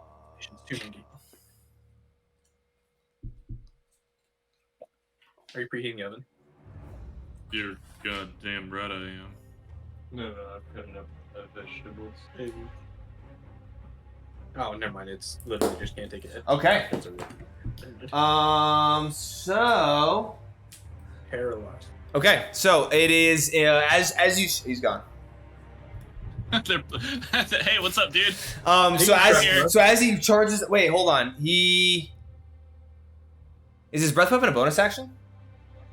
He action surged. Oh, that's right. Okay, that's right. So as he breathes out this kind of staticky, kind of electric. Actually, what kind of dragonborn are you again? I am a copper metallic dragon. Okay, so describe your breath weapon then. For my incapacitation one, it's just I'm like huge and I'm basically just roaring really loud sound waves. Okay, so sounds good. So as you kind of roar out into this space, and as it kind of Aksov kind of getting affected by this, as well as the here. However, as it rings out into this space, you see that the flames or the kind of like the radiant fire within the helmet kind of starts to flicker, and you see it kind of dies down drastically as your two compatriots managed to make their saves. However, he did not, and he is now incapacitated until what? Your next turn? Yep, that's my turn. So is it until your next turn? Until my next turn, yeah. Okay, sounds good. Yes, is VG here. Get him while he's down, boys. Incapacitation. Incapacitation. I can't like do anything. No, incapacitation. That's all it says. Incapacitation only means he can't do actions or reactions. That's about it. Actions, bonus actions. Hold on, he can still do bonus actions. What the fuck? You're incapacitated, bro. You're like, hey, human word, I got you. This one's on you. All right. Next up, Zahir. Next up, Zahir. Hey, you left this in my house like 4 months ago. Hey, that is literally on me. No, I didn't leave it in your house, Todd. I gave it to you, being a good fucking guest. Well, I didn't know it was in beer. I didn't know it was in my fridge for like 4 months. There you go. It's called fermenting. So for my turn, I would like to rage. Yes, I would like to rage. I will cast Magic Stone or what? Yeah, Magic Stone is my bonus action. So the one that Aksov has is no longer active. Okay. I can move it. But I guess I'll toss another one to him. Okay. I'll toss one to Morello, and then I will scurry over behind. Okay, he's gonna make his. He cannot make his reaction. Okay.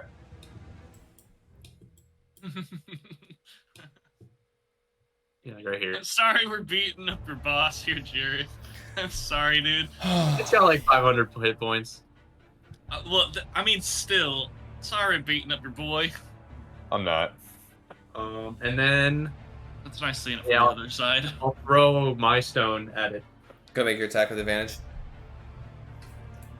Shout out to fucking Todd when I went in Tailspire and designed a reoccurring mini, and he one-shot it in the fucking head. Yeah, struggle's real. That's 23 to hit. Oh wait, Yeah. Times you gotta do.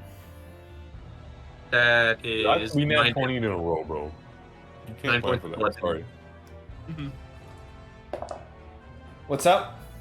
9 points of bludgeoning damage. Okay. As you toss these rocks to your compatriots, as you then veer and kind of make your way around, it kind of being being incapacitated cannot make its reaction against you. Top of the round's gonna be veered in. Love that guy. You're up. It's just incapacitated. Okay, so I think I'm gonna do Toll the Dead on him again. Okay. Same thing, it needs to make a wisdom save. Wisdom saving throw? Okay. Oh, that's good. 22? That's gonna do just fine. Yeah, he rolled high. He rolled real high, and I think seeing that kind of fail to connect, I'll run up and make just a normal weapon attack on him. Sounds good. Go and make it. Alright. Come on, Blue Dot. You have one more chance to actually do something. 21. 21 hits. No, I have 2 attacks. One of them can be a cantrip. 21 hits. Yeah, okay, sweet. And I'm doing the extra damage with this one. Which, I mean, all the good that fucking does me here. Matter of fact, no, I already did it. The extra damage. So, buddy, that's 5 damage. Hey, nice. Solid. Little, and then I'm gonna actually. I think so. Let me plot my movement real quick because I think I want to move approximately. I think I'm just gonna make it back towards this brazier here. Okay. So I just want to kind of keep it so we're not all in one direction because that big old laser he fired not long ago is scary. So I want to make sure we're not all at least too bundled up or like spread out. Sounds good. Turns out the giant laser weapon is in fact scary. All right. So as you cast this incantation with your Toll the Dead, it does not find purchase on its form. Manage to like resist the effects of the spell. So you run up, kind of in like a drive-by fashion, poke it, stab it with your rapier, and kind of like the interlinking kind of portions of its body. As you then rush off to the back corner. Anything else you want to do? No, that's me. Do you see new? I do go as you chow as I stab him. And run off. Yeah. Okay. That's better. Thank you. On its turn, because it is incapacitated, it is going to use its bonus action.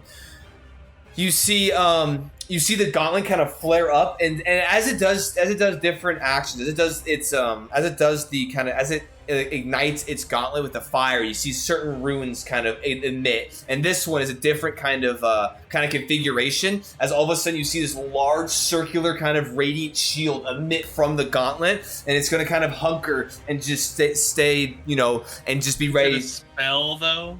It's not a spell. And it's kind of like the runes that Morello has. No, they are different. That's going to be the end of his turn. It's a similar concept, just different types of runes.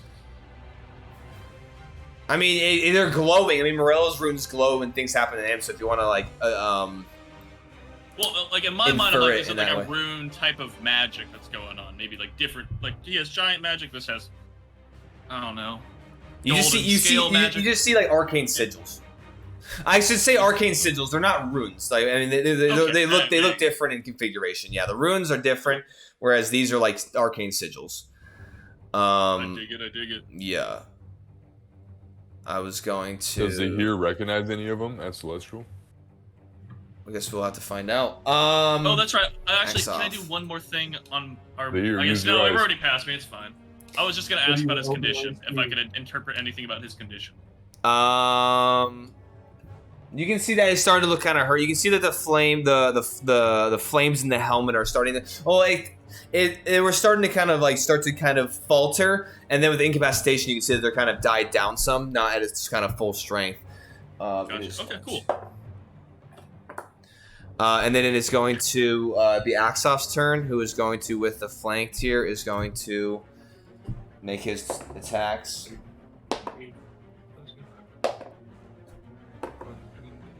Holy shit, dude. This dude just rolled 2 natural 20s in a row.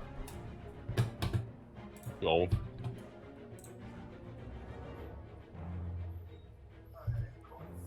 Is Aksov feeling inclined to pay us more yet? Or is he just feeling really lucky?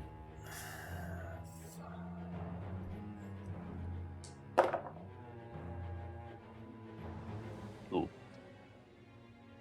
Fuck you, Todd. 18, 9. Oh, he didn't hear me. No, he heard you. He just hates you. You know what you did. Bro, imagine hiring the perfect D&D team on Indeed.com, or the perfect team of bodyguards for your quest on Indeed.com.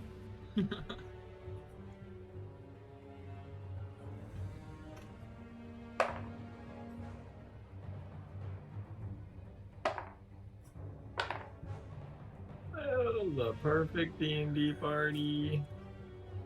I'm gonna go that far. I'm not playing a bard. All right. As it uses short sword, his dagger once again, kind of in this flank position on it, just laying into him. That's gonna be his turn. It's now gonna be Sir Denrick, you're up. Ooh, I'm up. Yes, you are. He's turning to face me. He's facing you. I'm gonna use my bonus action. He bashes kneecaps. Okay. Strength, contest. Yep.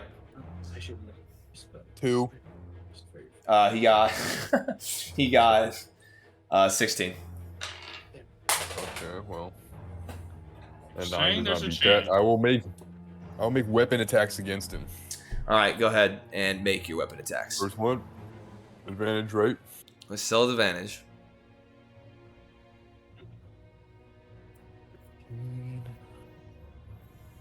Oof, a 19. Also, The he first gets one no- is a 26. That hits. Second is a 8. Reroll that. It'll work. 10. 17 doesn't hit. No, 17 is not hit. You know what? I'm gonna make that hit. I'm gonna use the Battle Master. I'm going to add a D6 for precision strike. So precision strike, you add a D6 to the to hit once you land an attack, because it's based off your superiority die. Okay. So 3. So that would be a unnatural 20. That just hits. Therefore, both attacks do hit. Yeah. There you go, Todd. Hell yeah. So as the first one strikes out and it hits him, and the second one, as he deflects it with his like kind of radiant shield, you manage to kind of hold true and then kind of falter the shield downward. And you slash it and you hit him. Helmet. Go ahead and roll your damage.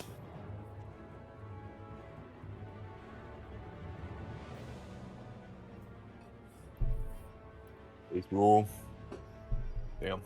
1. 9.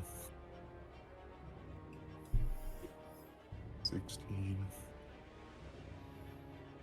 27. Alrighty. 27 points of magical slashing damage. Yeah, so as you use your precision strike, as you manage to deflect through the shield and hit him both times, carving out, you can start to see that he's definitely looking pretty damn hurt. Oh, I forgot he's got the shield up, bro. Yeah, Morello, you're up. Yeah. Cheeky. Well, I'm gonna use my action to bonk him. Mm. Ooh, daring, are we? Daring. 16, that doesn't hit. That does not hit, no. And then I have the quick toss maneuver. Uh-huh. It allows me to make a ranged weapon attack. And as a part of that bonus action, it allows me to make a ranged weapon attack as a bonus action, and as a part of that bonus action, I can draw whatever it is I'm throwing. Yeah. The rocks are a ranged spell attack. Could I quick toss a rock? The magic rock. Yeah. Wait, so quick toss allows you catch it. Bah. it allows you to draw an item and throw it? Yes. But it has to be a ranged weapon. So like an axe, a javelin, something like that. I'm if wondering if the rock becomes a ranged weapon attack, it becomes a ranged spell attack. Yeah, if it says weapon attack, then that's different than a ranged spell attack. Also, I would say you're more adept with doing this like maneuver with your weaponry than Zahir just throwing you a rock and being like make something happen. So I would say you could use it with your hand axes, whereas the rock is a little bit more that'd be a little bit more difficult, which would push the boundaries of this ability, since it's a spell and not a weapon. Everyone knows how to Uncle Rico. It'll be a straight attack because you are within 5 feet of it, and you're making a ranged attack. But it'll be straight because of fairy fire.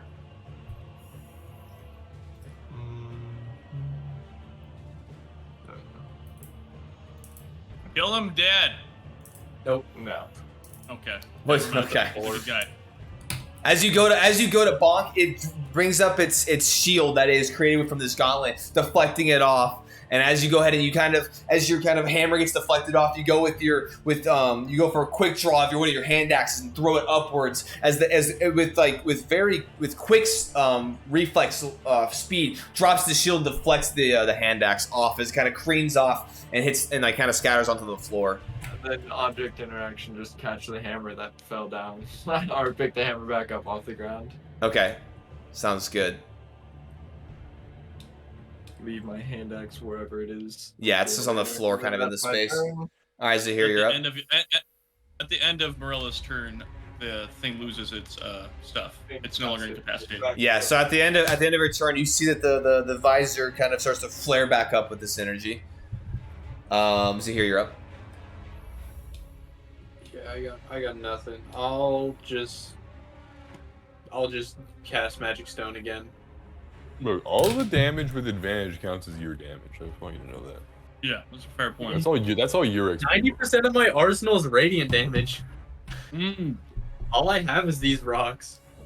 That's tough though. So the one that Aksov has is dispelled, and I just have the 3. I'll huck another one at it. Go ahead and make your attack.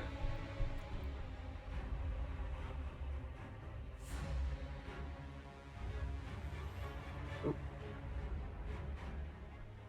19 to hit. 19 does not hit with its shield up. Damn. All right. As he deflects both these attacks from Morello, you screen a rock kind of straight at the helmet of this entity. The shield shifts slightly to like a half foot to the right, and then just deflects off your rock. Damn. Bro, is there anything else? How it feels to fight a plate armor and shield, bro? Is that all you're doing? Yeah, that's all I can do. All right. Next up is going to be top of the round. Round 5 is going to be Virden. Wisdom saving throw. I'm doing Toll the Dead again, baby. All right, sounds good. Let's go. That is me a natural 1. Well, I don't think he passes. Okay, let me roll my die. Critical failure. Critical mission failure. All right, let me. Does that make it 4d12? No. That is a total of 13 necrotic damage. All right, sounds good. Solid. Anything else you're doing? I'm trying to think here if there's anything else. Honestly, no, because with my bonus attack or with my extra attack, I can't do 2 cantrips, and I mean, fuck it, I have the mobile. I'll run in and stab him. Quick, I'll run and give him. Okay, sounds good. Yeah, let me actually plot my proper, so I know how much I'm eating up here.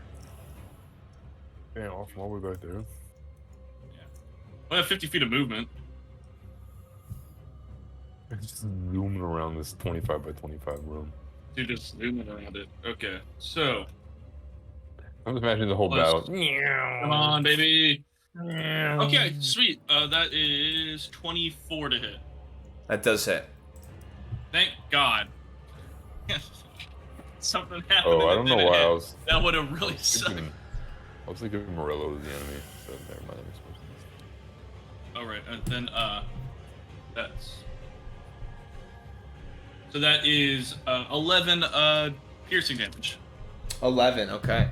11, yeah, I actually rolled pretty decent on that one. And then...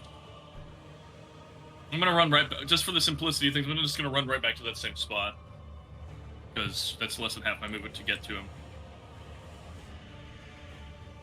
So, stab.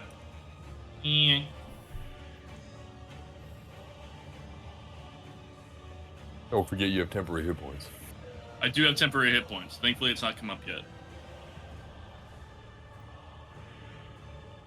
So I'll throw that out there. Todd, I appreciate you throwing that out there. How long do they last? Bro, I got a temporary hit point build, dude. An artificial healer. I think temporary hit points last for the whole combat. I don't think they expire. I'm not gonna lie to you. Okay, okay. Only because Fairy Fire is making me extra salty and shitty. I honestly do not think that as a first level spell, that it carries with you. I think that when it casts within the radius of the spell, I think that if it makes a dexterity saving throw within that radius, then it doesn't get affected. But if it does in that radius, it'll shimmer that light. And then if they leave that radius, it should negate it because you're casting the spell within there, and then them making the save basically means it negates it within that area. If it doesn't, then if they're within that space, then it affects them. Because I think that a first level spell, basically, if you fail a dex saving throw, and then for the next 10 rounds, them moving around anywhere, them having advantage on all attacks, I don't think that makes sense. It's concentration, Bro, though, right? That's it is concentration, but it's within an area of effect, and a spell. Well, the casting's and then the concentration is that you're holding the area of effect within that space. And so if they leave that space, then they're no longer affected. It'd be basically you're being showered with the magical effect. If you don't manage to, dodge it, then yeah. I also looked it up. All right, everyone grab them. We're gonna throw them back in. And then for the duration, it says, makes sense to me. For the duration, objects and like affected creatures shed dim light in a 10-foot radius. Any creature in the area when the spell is cast is also outlined in light if it fails a dexterity saving throw. So yeah, within the space. For the duration of the spell within that space, objects and affected creatures shed dim light in a 10-foot radius. And any creature basically affected has that. So him moving out of it would no longer be advantage. To be fair, I haven't been rolling with Fairy Fire when I've been doing my attacks. That's fine, but it just keeps. I kept thinking about it, and I don't think it lasts. The whole purpose is as an area of effect, and if you can keep a creature within there, then it's really good. But if you can't, then if it was maybe like 3rd level or something, then I'd be like, okay, maybe. But it's a 1st level spell, and the fact that that's why I was asking, because I thought it was similar to like that Thorns thing where exactly where like you can like you can dodge the effect within the space, or you can just leave it. So just for your understanding, you can repeatedly roll dex saves inside the space. No, that's another thing too, which kind of leads me to thinking that it's only within that space. Is a lot of effects usually if it's prolonged if it's prolonged and it sticks with them, you usually have to keep rolling it. Whereas that one, the reason why it's kind of somewhat balanced is because you can just leave, but it's super good if you can lock a creature in there. All right, Virden, you ran up, you stabbed it once again, and then you kind of skirted off. It is going to be the Daylight Defender's turn. All right. It's the Daylight Defender's turn. You carving the most out of it, Sir Denrick, he's going to wail on you. Oh God. However, seeing how Morello is assisting you, if he wants to make his reaction, he can. He is going to shift over, so that is just a 1v1, and is not going to be able to impose any sort of shield. So you not maybe take opportunity of attack for doing that, or if Morello wants to, you can take his opportunity of attack. Cool, I'll take my opportunity attack off that.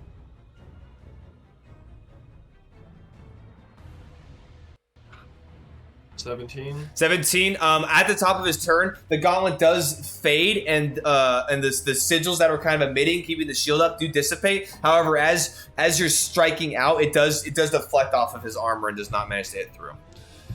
However, it is now going to make its attacks.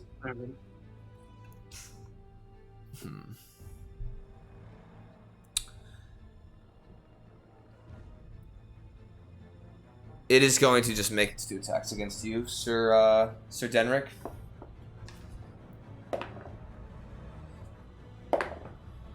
First one is not going to hit. The second one's going to be 26 to hit. 26 to hit. That hits. 2d8.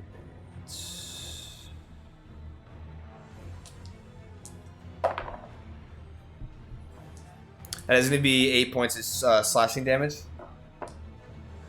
8 points slashing. And it is going to, at the end of its turn, or not, at the end of its turn, it's going to use its bonus action to bring the shield back up once again. As you can see, as it cranes out with its attack, you manage to deflect one of them. Backward slashes hits you, dealing the amount of damage, and then it is going to, the sigils are going to light back up, and is going to, hold in that space. Actually, well, let's see. It is actually going to go right. Actually, no, it's going to stay right here. But you can see that from all the slashing and the amount of damage it's sustained, you're starting to see gaps in its armor from all the cuts across it from Sir Denrick, your rapier stabs, all this different kind of different attacks are now starting to whittle it down, as you're starting to see gaps in the armor where you can see exposed portions, and the radiant energy kind of emitting from it. You can see it's kind of flickering and faltering. But that is going to be the end of its turn. Aksov is going to be up, and he is going to just jump back in and try to wail on it once again. That is going to miss. That is not going to miss. That is going to hit with a dagger. That is going to be. I like the new Aksov.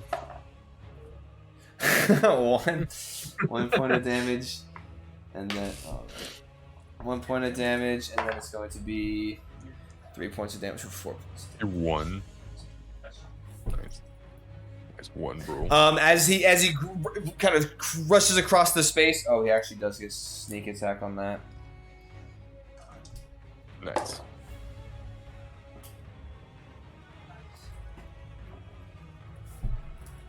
Bro, Rogue would be going to town, dude.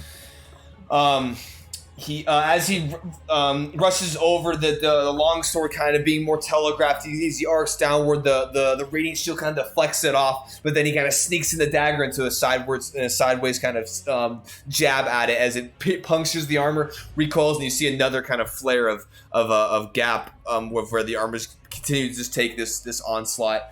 As the end of his turn, Sir Denrick, you're up. Sir Denrick is up. I will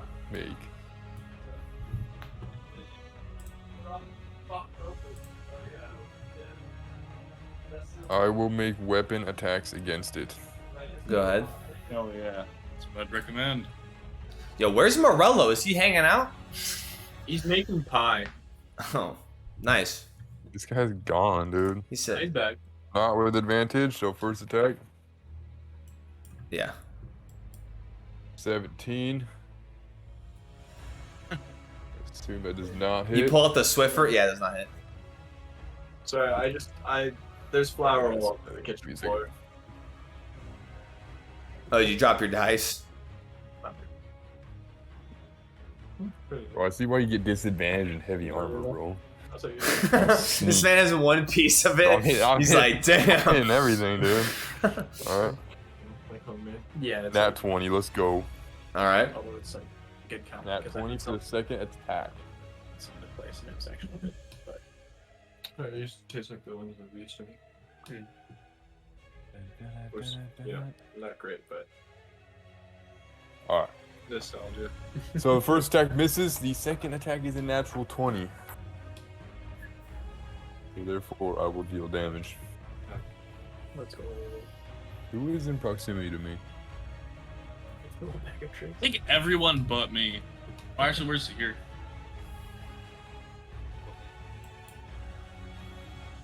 Okay, I will.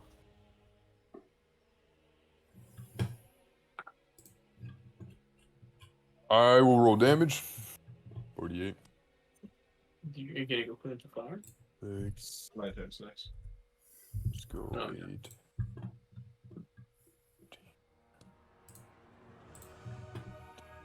I haven't timed it out, so I can get back by my turn, which is why there's flower. 25 points of magical slashing. All right. 25. Nice. Yes. Damn. And I will also use Inspiring Strike for the Sword of Heroes, and I will give temporary hit points to... Who's near me? Aksov. Everyone Literally but everyone. me. Yeah, let's say everyone. But aside from me, Besides Virden, yeah. I'm pretty. Yeah. Who's near the... Okay, because the stream wasn't updated, so now I kind of see. Everyone besides Virden is next. Aksov's in contact with it. Yeah. Okay, I will use it on Aksov. Okay. 1d8 plus charisma. Oh, insurance. 9. He gets another 9 temporary hit points. You can only have 1 temporary hit points at a time. So he already has 9. So if you give him 9, he's just gonna keep 9. It doesn't stack. Temporary hit points. Temporary hit points can only be allocated in 1 pool. So you can give it to somebody else if you'd like. Oh, interesting. I will give it to Zahir. All right, Zahir, you get 9 temporary hit points. Zahir, you feel inspired. All right. So as his first strike gets deflected off the radiant shield, as you then go and as you kind of cry out with a battle cry, you lunge forward. The arcane kind of sigils on the side of the blade, kind of imbuing it with this enchantment, light up as you pierce it, kind of going a good third of the blade into the chest portion of it. As you then stick it and recoil it back out, puncturing this large hole into the chest. As you do this recoil, you can see the entity kind of falters, kind of backwards, as he stands. As he kind of falters, I didn't use my bonus action. I will attempt to bash him with a shield. All right. And attempt to knock him over. That is going to be a contest. Okay, go ahead. Yeah. What is that? 5, 12, 28. Oh, something tells me it doesn't work. Even in his falter state, you rush kind of forward and shield bash, but its armor and its plating and its connecting joints holds true. Is that gonna be your turn? Yeah, and I hit him with Unwavering Mark. Yep, I figured. Go ahead and Morelli, you're up. Next turn, yeah. Gonna move over here. My base is kind of big, but I'd like to get here if possible and still be within range. Yeah, that's fine. With my back base. Okay. Yeah, bro, it's tough. I thought you could just keep giving people 10 hit points, dude. And then You got too many nat 20s, my friend. Cast a 2nd level inflict wounds on him again. All right, go to make your attack. Oh, I might actually do it this time. The boys. atomic handshake, let's go. Say again. 19. Hit with his radiant shield out. His AC is higher. It is not hit. Oh, he pulled it up again? Hold it back up, bro. I'm sorry, man. That sucks. Well. He's looking hurt, and so he had to keep his defense up. And actually, by hurt, he's looking like on death's door. They don't call him Daylight Defender for nothing. About to put him in the fucking night. I'm gonna put my pipe back in my mouth and just start smoking, man, saying this shit loud. Okay. Oh, you're gonna call him the Night Dead Man. Sometimes it's like that. All right, sounds good. That is gonna be. Zahir, you're up. Damn. There's a can of water, in case anyone was wondering. Who's looking the most hurt? The only thing only person that hit was Sir Denrick. That's been hit is Sir Denrick. Denrick? Oh no. Yeah. Sir Denrick I has will Twice. bonus action use a healing word on myself, and with the constellation chalice, I will affect Sir Denrick. You do have 9 temporary hit points, Nathan. But I also am down 10 hit points. Oh yeah, because was that one. with the radiant beam? Yeah, I got blasted at the start. Technically, you've only taken 1 damage. So I heal myself 7, and I heal Good Sir math. Denric It says, 6. who's damaged? Sir Denric? I heal myself. So He healed you Denric how much? 6 points? How much did you heal me? 6. Thank you. I heal myself 7, and then I throw a fuzzy creature at him. Oh shit. Nice. As you should. And that is a 5. Well, let me go and find the The photo. Jabber Let me Scythe. go and find the photo real quick. Yeah, I throw a Jabberwocky at him. Don't you still have the Jabber Scythe weasel? is something from fucking Don't you Oh, still yeah. technically have the weasel? What was it, Nathan? A 5. As a panther comes out, as you throw this fuzzy Oh, object in a yeah. panther. Where do you put the panther? As In opposed him? to him, well, it probably bounces off and then tries to go in that space right there. Okay. I'm not gonna create something for it, but we'll just land and make believe. Yeah, honestly, it's there. Okay, sounds I good. don't even know if it'll get to do anything. Is that the end of your turn? That's all I can do, yeah. Alright, top of the round, 6 is gonna be Veered and you're up. I'm gonna run up on him and try to Booming Blade. No, I'm not gonna try Booming Blade. He hasn't moved in a while. I'm gonna Inflict Wounds again. Or not Inflict Wounds, Toll the Dead. Toll the sorry. dead, okay. Yep. That's gonna be 11. He does not pass it. Yay! That might be it. We love it when he doesn't pass. God, I don't know why I keep putting my dice away. I just hate having them unorganized. And then I'm just like, oh yeah, I need to go fishing for fucking dice again. You Bro, you put know, them away you put them away every time. I literally do. Okay, so that's 10 necrotic damage. 10? Okay. 10 necrotic damage. Then you know your boys are all doing the classic smash and pass. I'm gonna run up to him and stab him as well. Alright, sounds good. Let's see how much movement that's gonna be though. Oh, yep. Yeah, go ahead, do the. I was measuring as you're drawing them. 25 to get there. All right. Bro, you don't step on the dead man. Too late. Fuck the dead man. Bro, he's been hanging out. Hell yeah! So that is a 22 to hit. That does hit, yeah. Yeah. Maybe I should have just Booming Blade, but it's fine. And then let me roll my damage. Because I've been doing the. Oh, okay. So that is going to be 11 piercing damage. Nice. Okay. It is looking incredibly hurt on its last leg as you run up and with your rapier, as you stab into it, it falters even from this kind of small bladed weapon. However, the rapier kind of with the magical energy just jam into it. Are you rushing back? Yeah, I ain't staying near this fucking weird thing. All right, All right. I don't want all of us piled up around it when it decides to release its sunlight beam or whatever the fuck it has now. All right.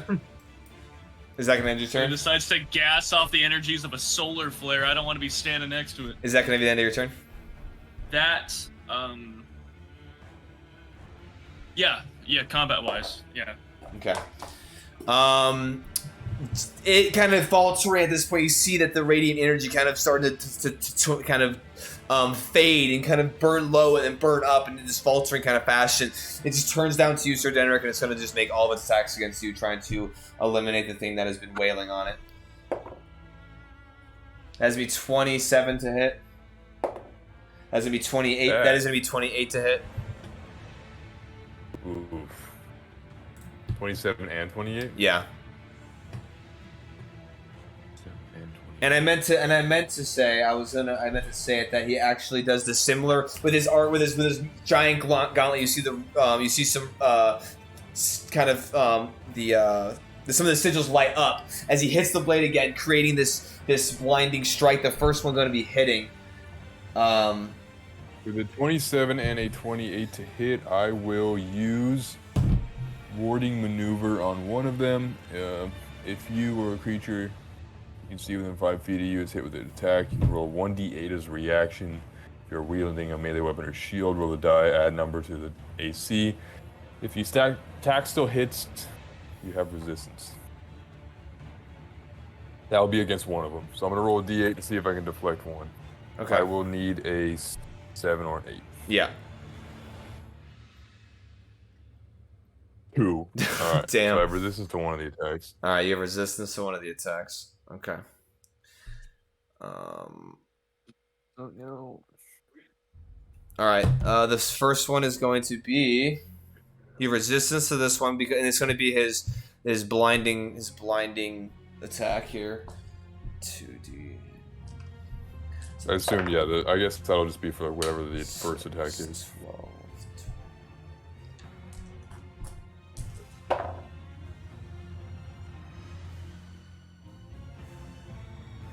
You take 13 points of damage total, consisting of both slashing and radiant damage.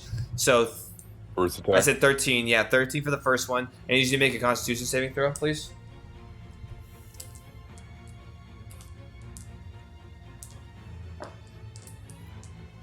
Natural 1, dude. Hell yeah. My man's looking right at the welding arc. Okay, hold on one sec. All right, yeah, it doesn't change. That is going to be so. As the first one, as you try to warding maneuver and kind of glance off to the side. However, as you move, it's still craned and smashes into you as you feel this bright, as you feel the slashing damage pierce through your armor. As you feel the radiant kind of energy burning, as then this bright light detonates and not being able to move and avert your gaze on it. The bright light emits. And it stays as you are now completely blinded, and you remain blinded for at least for now. And then you also take on it. And as you're blinded, you're kind of scrambling and kind of trying to like throw up your shield and your sword, trying to deflect. As he then creates another strike down onto you, dealing. Wow, that was insane. 16, 24 points of slashing damage. Damn. As he smashes his sword back down onto you, you taking these 2 massive hits here, and then you know what? Just in its last kind of flurry here, he is going to. You see the kind of sigils once again burn orange. The gauntlet catches. Kind of emits into this hot kind of orangish glow. He's going to make his athletics attack against you to try to grapple you. You make your athletics with disadvantage because you cannot see him. And I want to say he does it with advantage, but let me look. Yeah, so you roll it with disadvantage. He rolls it with advantage.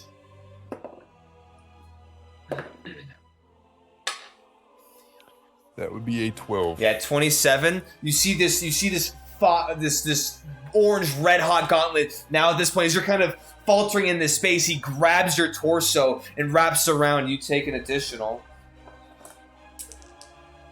You take 6 points of fire damage as on immediate contact. As you almost just hear the sizzling of the metal. As it then you're trying your best in this blinded state to defend yourself, but it just clamps around your torso, holding you in place. And you can feel immediately the heat burning through your armor. Yeah, and that is. I cry out in pain. Yeah, and that is going to be the end of his turn. That is going to be now Aksov up next. Well, in case y'all were sleeping during the fight, now is the time to wake up. Aksov is just going to go ahead and... Because I am dying. Aksov is going to go ahead and flank around the back. He's going to make his 2 attacks. Let's see. He's technically flanking, so he does get advantage. Those are 2 natural 1s. Holy shit. With 2 natural 1s, with 2 natural 1s, as he goes up, as he goes up and kind of flanks around and swings at the back of this, his sword hitting a firm portion that's been kind of untouched from this battle shatters into just multitude of pieces. His longsword being destroyed.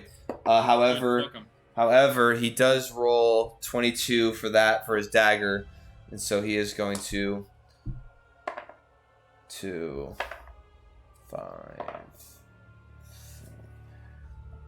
You can see that as the short sword, you hear it kind of shatter across the spaces. You hear the fragmented blade kind of hitting the stonework and kind of echoing as he then kind of jumps up and then with both hands now free, jams his dagger down the back, and you can kind of hear this like this almost not like nails on a chalkboard, but just screeching kind of as he's dragging his dagger down the back of the plate armor. Not like carving a crazy sizable chunk, but it does drag a bit before he kind of kicks off and drags his dagger back. This kind of necrotic energy almost like emitting from the blade as it in like this kind of mist as he jumps back off.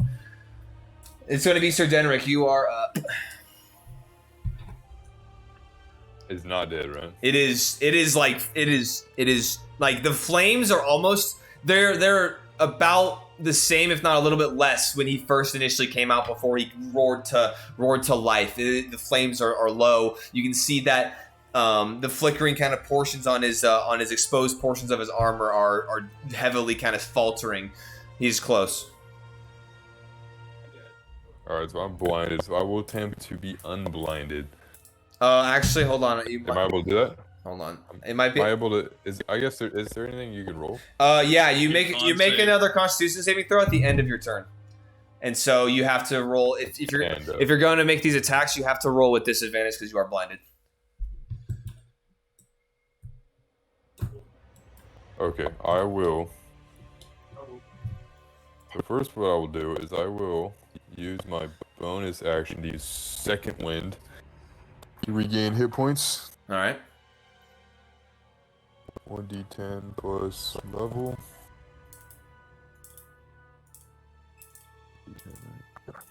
D10. 9 plus level. 17. 30.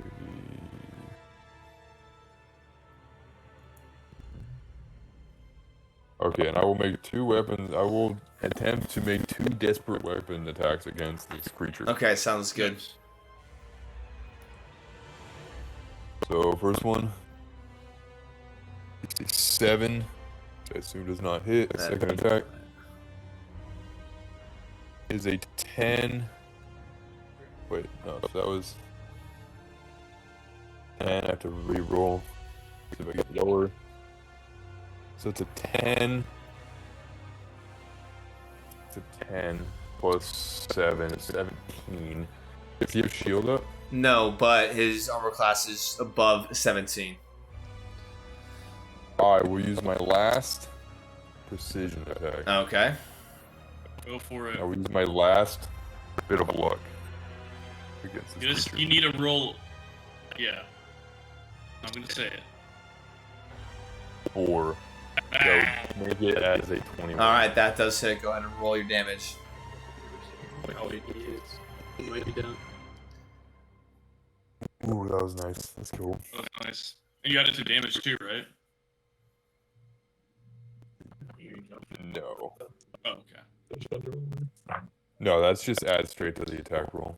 So it's 3 plus 10, 17 points of magical flashing. So as in this kind of blinded state, you kind of swing and you slash out and you hear the blade not puncturing the armor, but you hear it careen across the front of it. And with that, you jump, you kind of recoil the blade up and you jump, and you just knowing where the entity is, you slam your sword of heroes into the dead center chest piece of this entity. And as you kind of hang on to the blade and you kind of drag it, starts to drag down slowly the magical properties of this weapon, managing to cut through this heavily armored figure as it drags, eventually dislodging and falling onto like your heels and landing on your ass. However, with this large kind of open space, you see the flames, the radiant energy kind of emitting out, and you see it all kind of starting to flicker as it kind of starts to walk back. Aksov having to sidestep as it walks back, and it starts to falter before eventually hitting this back wall and then sliding down. And then as it hits the floor, it actually damaging and destroying this, tipping over and destroying this light brazier in the corner. You see the lights kind of flicker, and then you see everything just power down. The light, the dim light emitting from it fades out as it comes to rest on the floor.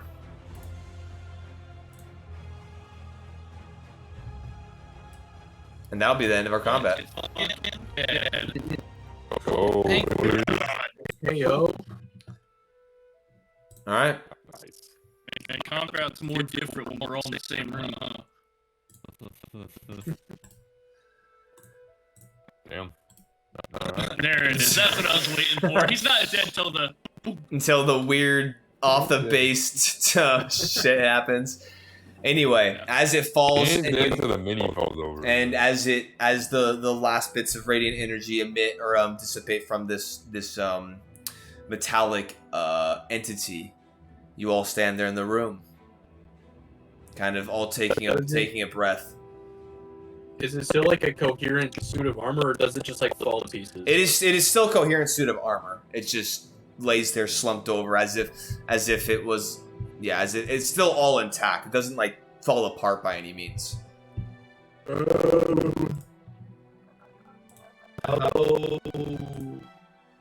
is Galanot's left hand looking magical still? Or? No, you can see the ruins at this point, or not the ruins, but the sigils and the markings and kind of the engravings on it have completely become dull and are no longer and are completely inert. Can I come up and like read them at all? Are they in celestial? Go ahead, and as you walk over, we're just gonna leave Tailspire up because we're gonna use it as you guys continue to navigate deeper into the ruins. But as you make your way up, and you go and make an Arcana check for me. Oh no. 11. 11. You can't discern, and a lot of arcane kind of sigils and whatnot. I mean, if you're a practitioner and you kind of are studied in that realm of kind of understanding, you can maybe discern what the sigils indicate and what they kind of imbue the material or item or whatever it is with. However, you coming up, you cannot discern what exactly these sigils necessarily indicate. I mean, you saw them put to work, but that's about the extent of it. Does the sword resemble the one that I know of? No, his sword is just what looks to be just a giant long sword. Yeah. All right. So what are you all doing? I would like to investigate the room he came from. Okay. As you make your way across the room, are you just going right in? Yeah. If nothing is immediately outstanding, dangerous. Okay, go ahead and make a perception check as you kind of look and investigate this kind of opening to make sure there's nothing immediately that could be detrimental to your safety. 1 second.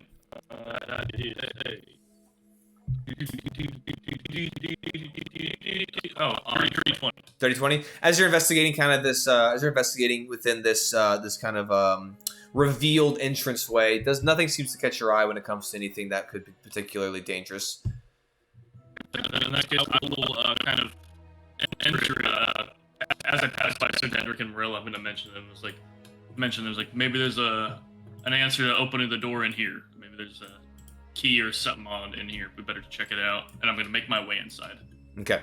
As you make your way inside, you having dark vision, you can look down the continued kind of pathway to your left and your right. To your right, you see that the wall kind of almost immediately stops about 10 feet in, and on that kind of connecting wall, kind of end cap wall, you see there's another lever that is in the down position. And then across the space, as you're looking to the far end with your dark vision, you can kind of discern. Let's see, dark vision. 60 feet. Yeah, you can kind of see what looks to be. You're kind of familiar now with this.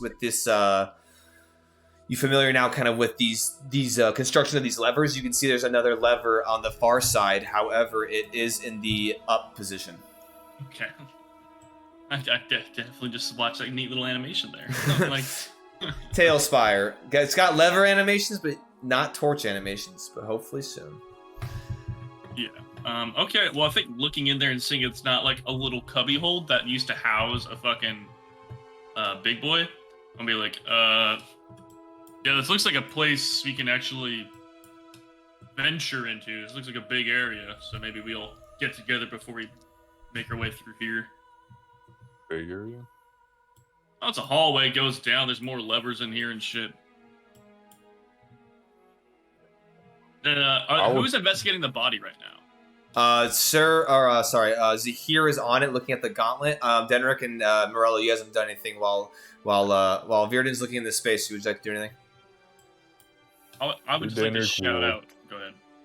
This is. I was just going to tell the person at the body, asking, I guess, Zahir if they found a key. Is all. Okay. I guess I'll investigate more of the body. Well, this is so I'm letting Sir Denrick and Morello do something while this is all happening in tandem, unless they don't want to do anything. They just want to stay where they are. Well, I'm gonna like kind of go down to one knee with my helmet and kind of like throw it on the ground. Okay, sounds good. As you take as you take a knee, kind of removing your helmet off to the side, you kind of breathing heavily, giving it your all within this fight, kind of taking some serious hits, feeling kind of the burn marks. The burns kind of having faded away from the Remoraz fight, but now some of them are kind of reigniting with this with the last attack that this entity gave you. The large kind of cleaved sections of where the long sword struck you, damaging kind of portions of your armor.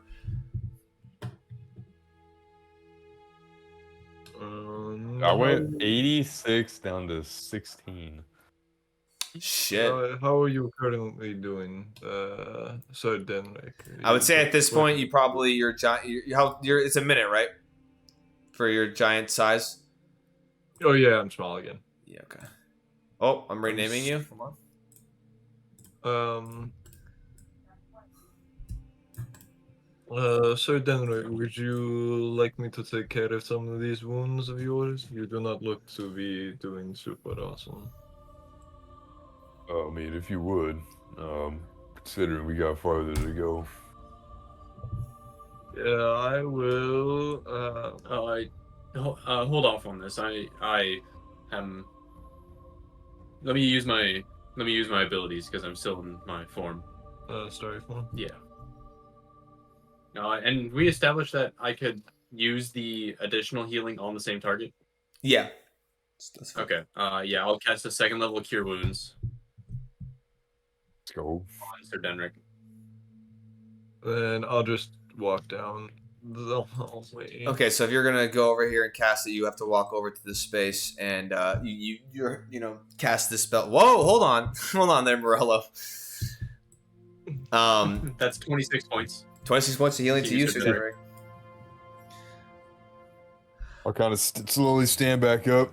You can feel this kind of renewal, warmth, energy as Savahir comes over and kind of touches you on the shoulder. You can feel some of the lacerations, kind of where the blood was starting to pour, and the warmth of kind of where these wounds were excreting, your blood. You feel them kind of start to close up some, and you don't feel, don't feel like new, but you definitely feel better than you had just recently. Was anyone else struck at all?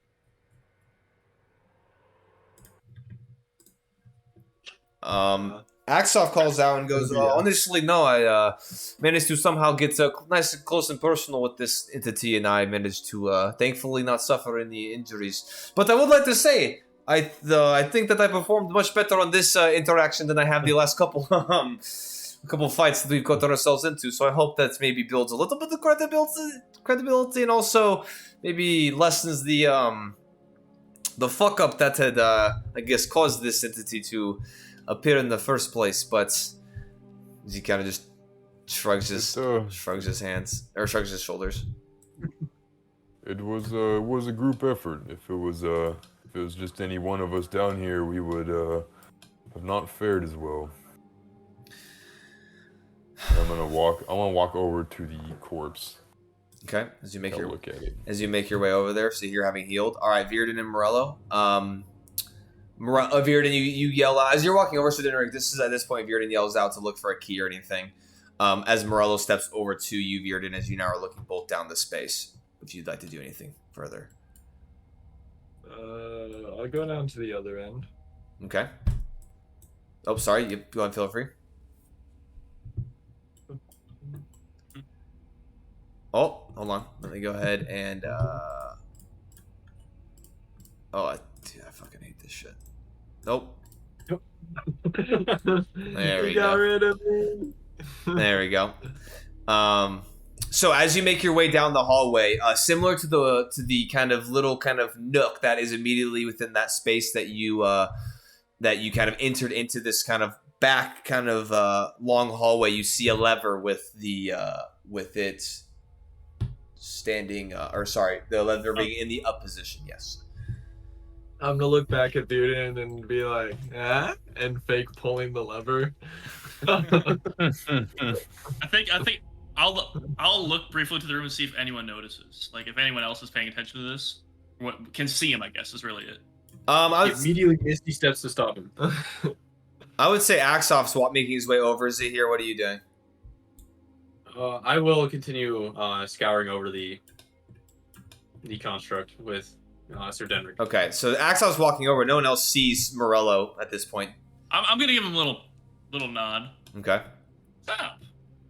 I'll pull the lever. All right. We were so careful on the first lever. Fuck it on the second Oh, lever. might as well, right? We already killed the daylight. How many more could there be? So as you grab the lever, you turn it downward, pulling it down into its other. Would like to open the lever. Yeah, dude. Hold on. I already. Hold on. Request it again. There. Like as you drop it down, there you go. As you drop it down, there's a moment you remain your hand on the lever, and you're like, you hear a. As you now hear this almost, you see something activate and start to shift. As you're immediate to your left, you see the wall similar to how the first wall dropped in the other room. This one starts to and make its way sliding down into the floor below. Which wall?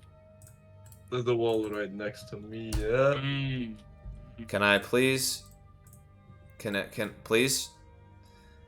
There we go. And as you are now looking into this other interior space, Bearden, have you caught up? Yeah, I'm making my way over there if I see something opening. All right. Aksov at this point kind of peers in. I have a feeling that you probably found the way forward. As he sees you both standing, kind of looking around the corner. Certainly a way forward. It looks like looking. Am I able to look into this space right now? You are, but first we'll get over to Sir Denrick and Zahir. What are you both doing looking at this construct? We'll say to Zahir, we'll say, well fought, my friend. Your magic works wonders. It was certainly. Oh, this is the first time I've been struck, actually. Doesn't feel great. Imagine you'd feel like this all the time. I mean, I prefer not to when I can, but it's not the first time. Well, I guess that's the reason I'm here, to keep you standing on your feet. I mean, it's good. It's good that fate brought us all together. It's very complimenting skill sets. Definitely glad I'm not alone down here. That is a fate I wouldn't want wished on anyone.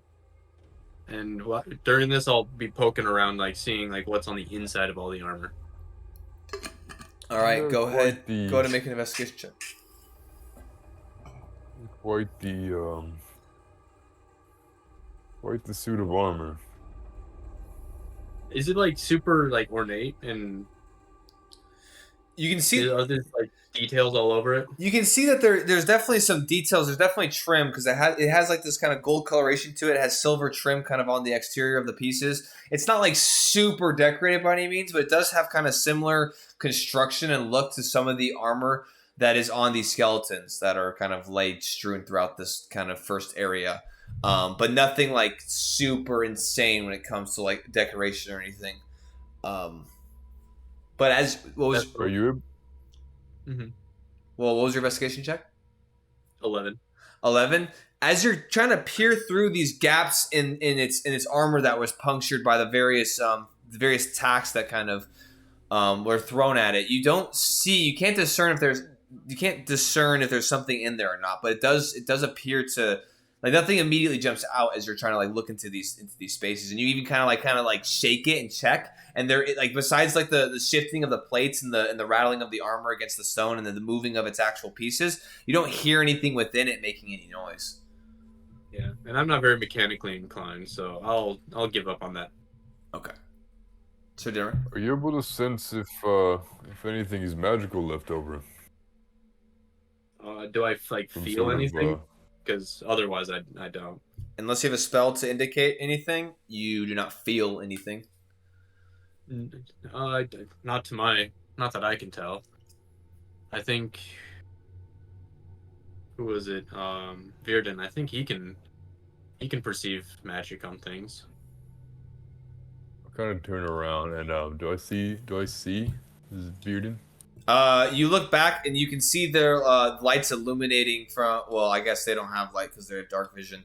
Aksov, being a human, he has a torch out, which I'll annotate it later. But his short sword, the handle of it is next to that kind of space where it's shattered against the back of the entity. But he does have a torch out, and you can kind of see him while walking deeper in, and you kind of hear Virden and Morello kind of talking towards, or I guess they wouldn't really be talking, but you can see Aksov walking in. I'm gonna call out to Aksov, and I'm gonna say, "Is Virden over there?" He turns behind you, kind of looking with his torch, and he looks down the path. Virden, it appears that the Sir Denric is looking for you. I mean, we're not very far, but in case you cannot hear. Sure. Before, really, the main thing I want to see is I want to make sure. Am I saying the other side of this lead wall? Yeah. So as we kind of shift over with this attention kind of brought over to you all, let me go ahead and edit this. As you look into this space, you can see. I would say there is another two. Not entering into the actual space yet, but there is two of those braziers kind of in this portion of the chamber as well. And you can see that the other side of this lead wall, as you kind of now connect the two kind of sight pictures here, as you now can see that this is the connecting portion of the same room. I'll cast the light spell on my mace and walk in. All right, sounds good. As you cast the light and your mace and walk in, as soon as you pass the threshold, both of the braziers, they both light up. Anything else in the room that I can see? You just see that there is also an archway, similar to the arched kind of hallway entrance that you had when you first initially got down into this, into the depths here of the ruins. You see a similar now archway leading further in. It looks like I have found the way forward, everybody. We have another archway in front of us. Sir Denric called for me. I'm gonna go see what he needs real quick, and I'll make my way back over towards that. Okay. Stand watch here. You make your way over. Morello saying put Aksov at this point kind of comes up behind you, Morello, but Virden, you kind of make your way back into this space now with Sir Denric. Oh, Virden. Yeah, what's going on here? Kind of walking up to the corpse. We're looking over this suit of armor. Are you able to tell if any of it's magical? Quite the contraption. Sure, yeah. Yeah, why not? Might as well check it out here. I'll go ahead and cast Detect Magic. All right. So as you cast Detect Magic, you do see that the longsword emits an aura of magical properties, and the gauntlet itself emits an aura of magical properties, or has an outline, I should say, indicating there's magic imbued within it. So I'll do that. Then I'll turn to both of them. Well, turns out the sword and that kind of metal gauntlet there, both magical. I don't know, maybe we see, I could tell you what they do perhaps later if we want to take time doing it, but right now I'd rather save energy for later on. And while we're here, now that I remember it, the corpses had swords around, right? Some of them had swords? Yeah, they had weaponry. Yeah, they had weaponry. I'm going to grab one of the, if there's a short sword nearby, grab one of them. Okay, go ahead. Yeah, just grab that with the intention of bringing it back to Aksov. So there actually is a long sword that is it's not a short sword. It would be a long sword over by the individual, like the skeleton that's underneath the levers. And there's a long sword in the individual that's kind of in the hallway. Which, speaking of which, at the end of this conclusion, as you hold the lever, not only did that one wall drop in the next room, the pathway leading back up to the stairway that also managed to recede, and now you can go back down that hallway as well. I'll grab a longsword and see if Aksov can make use of it. Okay, so as you make your way over to grab a longsword, and then you're just go back to the other room. Yeah, then I'll tell the other two. Like, there's a passageway through here. It appears, unless you guys found a key, maybe we find a key later. But we have access to the other side of this big old lead wall. So. All right, we will. I'll be with you shortly. I'm going to. I'm not gonna leave these here. All right, as you make. Does the sword look like it could even be wielded by a regular sized person? The sword is incredibly large. Obviously, it was wielded by this large entity. Look. Here's what I'm saying. Here's what I'm saying. You put it on the Walian Ox. Shit pops off. Morello gets big, then grabs it. Oh shit! Okay. Now we're thinking. All right. Yeah, that's what I'm saying, boys. It is incredibly large. It is damn near unwieldy for you to. Like, you can pick it up and you can like manage it, but it is difficult. Well, is it like a long sword for that, and it counts as a great sword, or does it just count as a massive weapon? It would be just considered a massive long sword. It'd be special. Okay. Yeah. Well, if I'm able to strap it to my back. Are you able to it would drag on the floor if you strapped it onto the back. I mean, conveniently, it is towards the entrance, so if you wanted to just leave it, you could potentially grab it on the way out. How the gauntlet? Similar story? Too big? The gauntlet is oversized, and it's even larger than the other gauntlet, like I was mentioning earlier, that wielded the sword. And I will say that, I mean, assuming that you're going to go up and try to, like, investigate and tug at it, it is firmly affixed onto the actual body of this construct. And if you want to make an athletics check to see if you can pry it off, you can certainly try. Could I use my smith tools to... You are currently in the other room, homie. Not there. I'm right there, buddy! I'll help her. Read him and weep! Alright, I'm gonna pull the sword out of his grasp. Okay. Kind of look it over. It is well crafted. It seems to not have, even with all the battering and the fighting that it was done with it, it seems to be still has a perfect edge to it, and is nicely made. It's quite the mighty weapon. So here, you are still here, by the way, unless you move on. Yes. Yeah, I'm just sticking with Sir Denrick. Okay. So it's heavy. I'm gonna step over. I'm gonna take a few swings, dude. How do I feel? Make an athletics. Should I make a strength saving Make throw? an athletics check.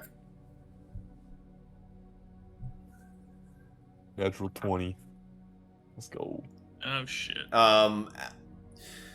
As you pick it up, it is incredibly unbalanced. Like you were like, oh, maybe it's the equivalent of a greatsword. Well, a greatsword is balanced and it is properly constructed as such, whereas this weapon was constructed to be handled by much larger entities. So you do manage to use your strength to swing it and do a little bit of sword play with it, but it is still incredibly difficult to wield. However, as you're holding it in your hands, it does, as you swing it and you kind of hold it and you're looking at it, it does start to shrink down and it does become the size of a regular longsword.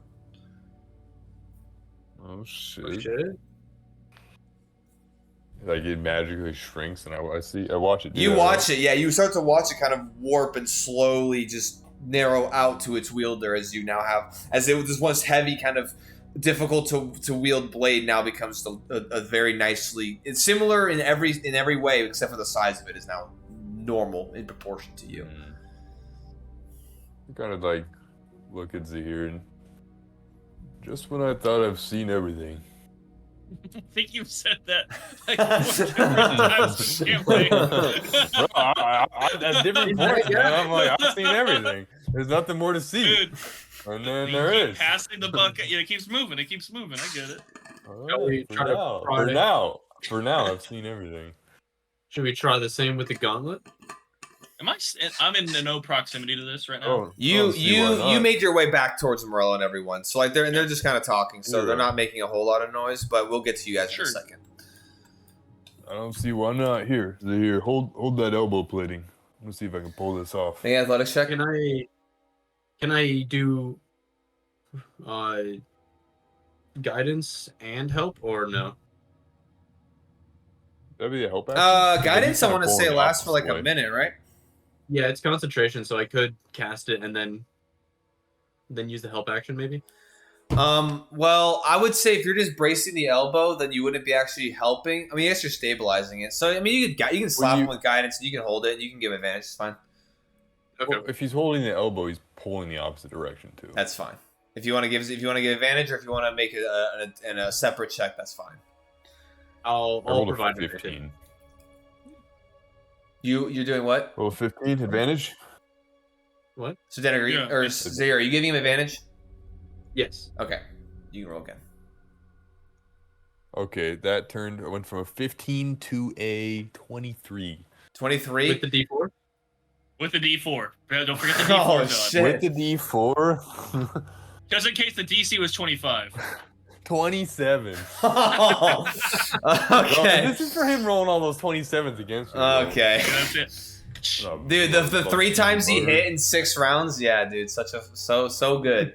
As you're, I mean, I went down to 16, so if he would have hit 4 times, I'd been dead. So yeah, as he braces, he kind of picks up the elbow kind of joint, and as he's pulling backward, you grab it and you start to pull it, and eventually it pries off.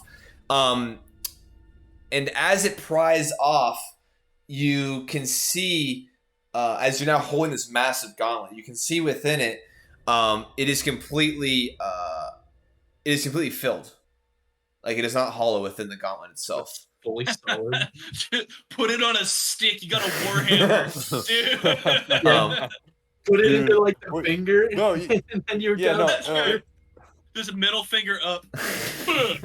yeah, no, you could like weld the fist together and then horizontally just put a stick in the middle of the gauntlet. Todd, you gotta Just put hit it. things.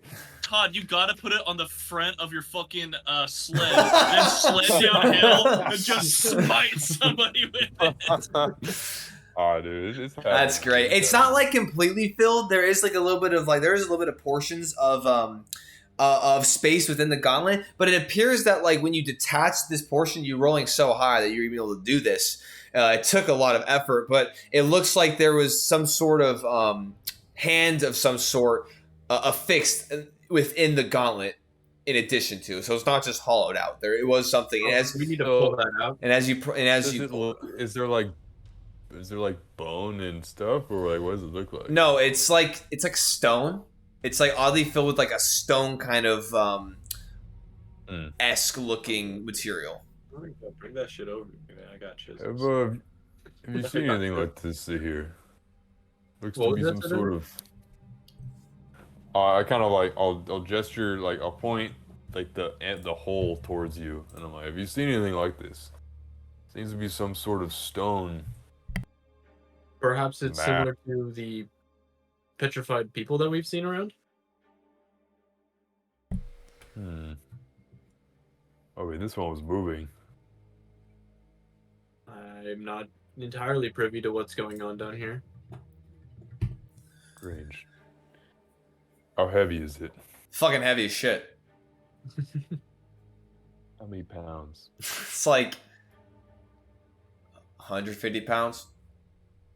150 pounds. Damn. 350.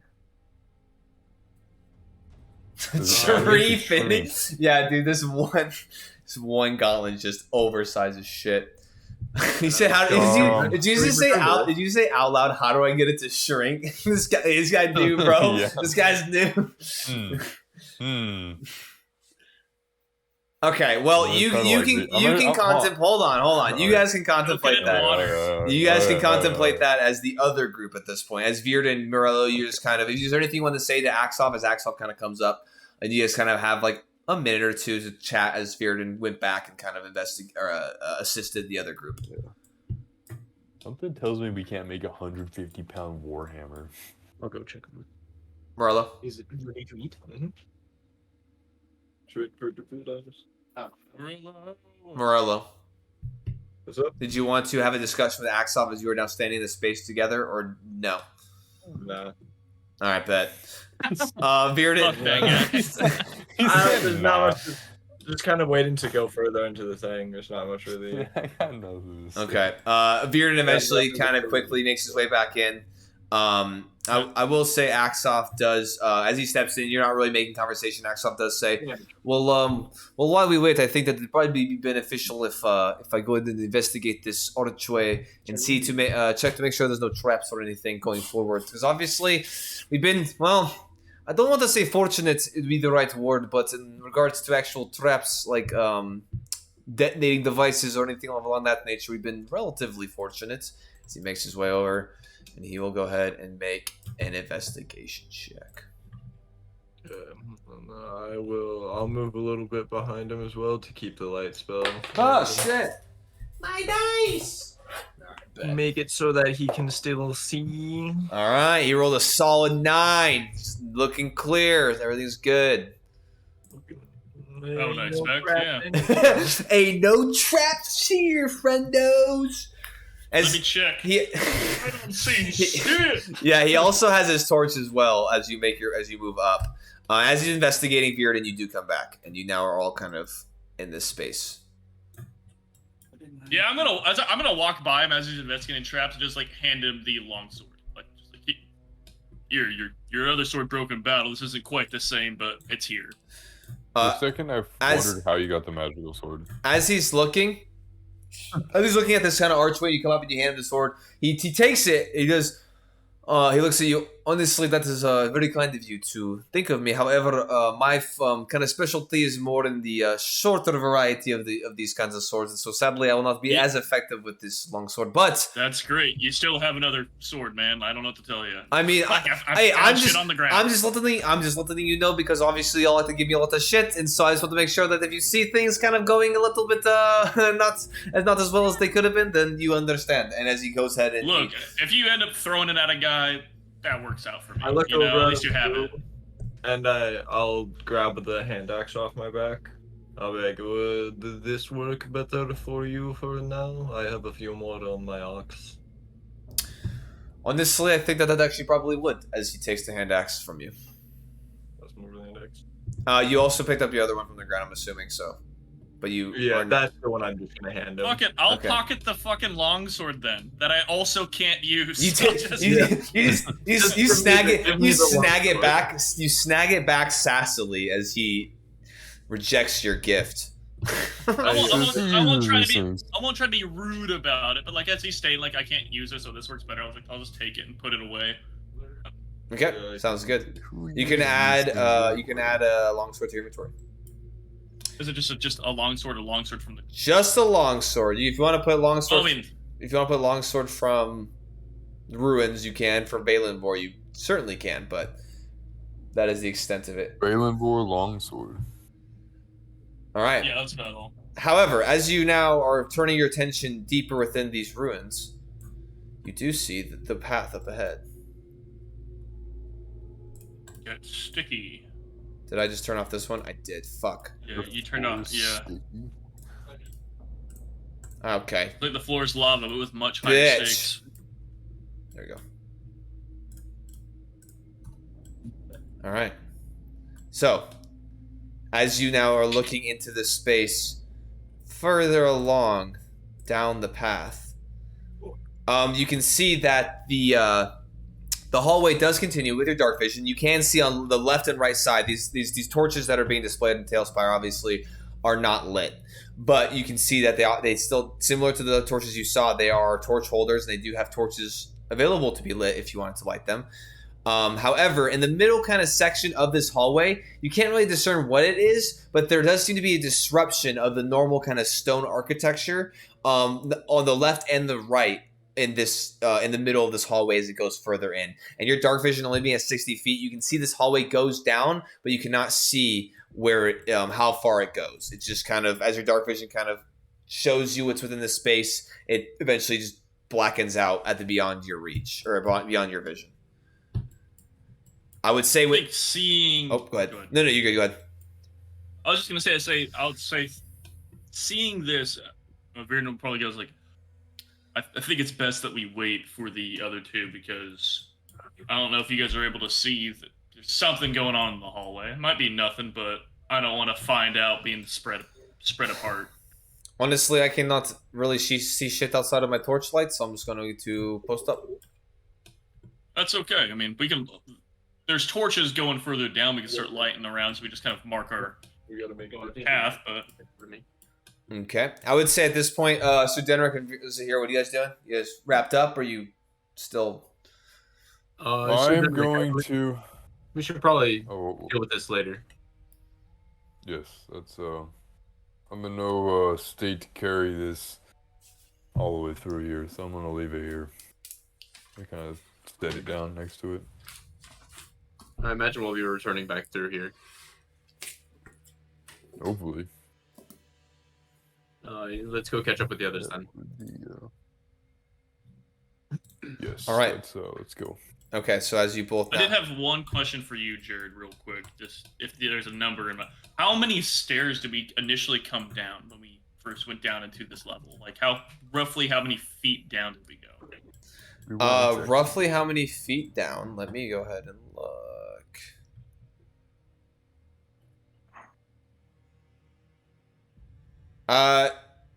Thinking back, it was probably roughly about 100 or so feet. About 10 flights of stairs or so. Sure. Okay, cool. That is good to know. Hold on, I think Nox is in his crate. Okay. Let me go ahead and pull up Tailspire once again. All right, so as you are all now at this point have all collectively, you can kind of hear Sir Denrick in his armor and kind of echoing off the interior kind of closed space as he eventually, him and Zahir arrive through the opening, the new opening, as you now are all in this space. What would you like to do? I guess I'll gilly it up with the boys. I'll say, let's make our way down, I guess. Let's see what's going on. I'll just point out the two kind of identical depressions that we're kind of seen in the hallway. Just like and keep an eye on whatever that is. Yeah, it was like along the left and right wall. So it was more like not like depressions in the floor, but it was more like just like disruptions within that space. Aksov kind of taking point. He'll be making an investigation check to make sure that there's no traps. Can I have Balder give him the help action while he's doing this stuff? Just like Balder just go there and just kind of like give him a little bit of aid there. I would say no, only because there's not much he can do. Balder can do it in the sense of like aiding him in investigating, considering he can't warg through by any means. So it's a little bit difficult for a familiar to kind of assist somebody else on just, especially in something like this. What were we saying, Morello? I'm just gonna ask them, did you guys find anything interesting or useful to us for this of the Guardian? I found this sword, and I picked up its great sword, and at first it was incredibly heavy, but some sort of magical force made it shrink down to size that a normal man would wield. It's quite strange. And Bearden identified the other item it had as it appeared to be magical, the gauntlet, and Me and Zahir managed. We pulled it off, and it was filled with some weird stone substance. It was incredibly heavy, and I left it there. I figured we would hopefully go back that way, and we could bring it to the surface to investigate it further. But it's not something we can carry through here. I'm guessing it could have something to do with the other petrified people around. That's a fair point. Was there other stone inside the body? I didn't even look at it myself. Well, within that gauntlet, and would we have seen if there was like more stone at the stump of the arm? You would have seen that it was connected, yes, in some capacity to a more kind of stone kind of interior material. Okay. It appeared so. I think it might be entirely stone on the inside of it. That explains a bit, at least. Well, I guess it's And that's not the sword we are looking for. It is not. Let's keep our wits about us. Virden, as you kind of double backed to kind of interject with this conversation, Aksov starts to make his way down, and he kind of stops at this point, and he does call back to you, Virden, and says, "I think I found out with the kind of obscurities you were pointing out earlier, Virden. It appears that on the left and the right side of these walls we have doorways that might lead to other chambers of sorts." Okay, let's maybe check those out then. Let's see if there's any keyholes or something going on. All You guys didn't find a key, right? On the Sunlight Guardian? No. Okay. Not that we could tell. So as you continue down into the space, I'm assuming everybody, Aksov's still taking the lead. Everyone kind of at this point now making their way kind of into this hallway. You can see that to what Aksov was describing, you can now see, as you guys are now just kind of right before these doors, you see that there is two sets of double doors to the left and the right in the middle of this hallway. And then obviously the hallway continues on. My detect magic is still active within 30 feet. Am I seeing anything in this environment? Obviously not. I can't go do much through stone and metal, but you do see that the doors they do illuminate an arcane glow. I'll point that out to Aksov. Like, hey, Aksov, just heads up. These doors are magical in some way. You might want to be a little bit extra careful here. He kind of stops and kind of looks at them, kind of using his investigation check to discern if there's any traps. Not going into the threshold necessarily, but just kind of looking around. He's looking. Honestly, I cannot discern if anything. And he kind of like definitely pays a little more closer attention to the ground. I don't see any pressure plates or anything along that nature. I would not be surprised if the doors themselves are probably trapped with something, considering that just getting in here obviously was quite difficult. So I wouldn't be surprised if we would have additional issues with these doors. Is there a panther still around? There is a panther still around. However, it was not commanded to do anything, so it was still back in the chamber behind. I think I'll turn around. Chilling. I'll turn around to Zahir. And it's like, Zahir, you still have your panther, right? There's the weasel around too, right? The weasel is in my hood as well. Yeah, awesome. Well, we got two doors that might be magically Chuck trapped. that shit at the door. He's like, it's dangerous to go alone. Take this, and he hands him the weasel. Throws it against a wall. It may just be better Shoves his to head in the ignore wall. this and just continue further down. I don't want to walk by any door that might open later with something behind it. But if it's trapped, then anything that opens the door will explode with it. We don't know any. You're saying a lot of assumptions here. I'd say we put a weasel in the door hinge and see what happens. And I say we continue further on and know that. I like how all of a sudden now you value the life of your weasel. When you guys were actively chucking rocks at them in target practice. I'm lawful good now. I'm lawful good now. Oh, hey, this man's RP in the lawful good. I respect it. I like it. I like it. Oh, dang, okay. I would say I think regardless we shouldn't leave these doors unexplored. Only because I don't want to carry further in and be caught in an ambush. Aksov looks back to the group and says, honestly, you all have done an incredible, honestly, immaculate job of keeping me safe thus far on this journey. And I feel like it's only appropriate at this point for me to at least risk something. So, as he turns around and he is going to step into this space. Wait, okay, hold on. You didn't know the School of Magic? Mm-hmm. Yeah, there's a Detect Magic, tell me the School of Magic. That's a good point. And what's the Trap Magic School? In the area that bears magic, and you learn at School of Magic, if any. God, dude. Pretty much, we just don't want evocation.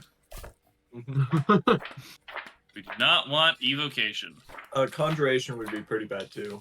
I'll take it. Fuck it. Yeah. What is the explosive rune? What evocation. Evocation for sure. I played enough Warcaster to know. It is evocation.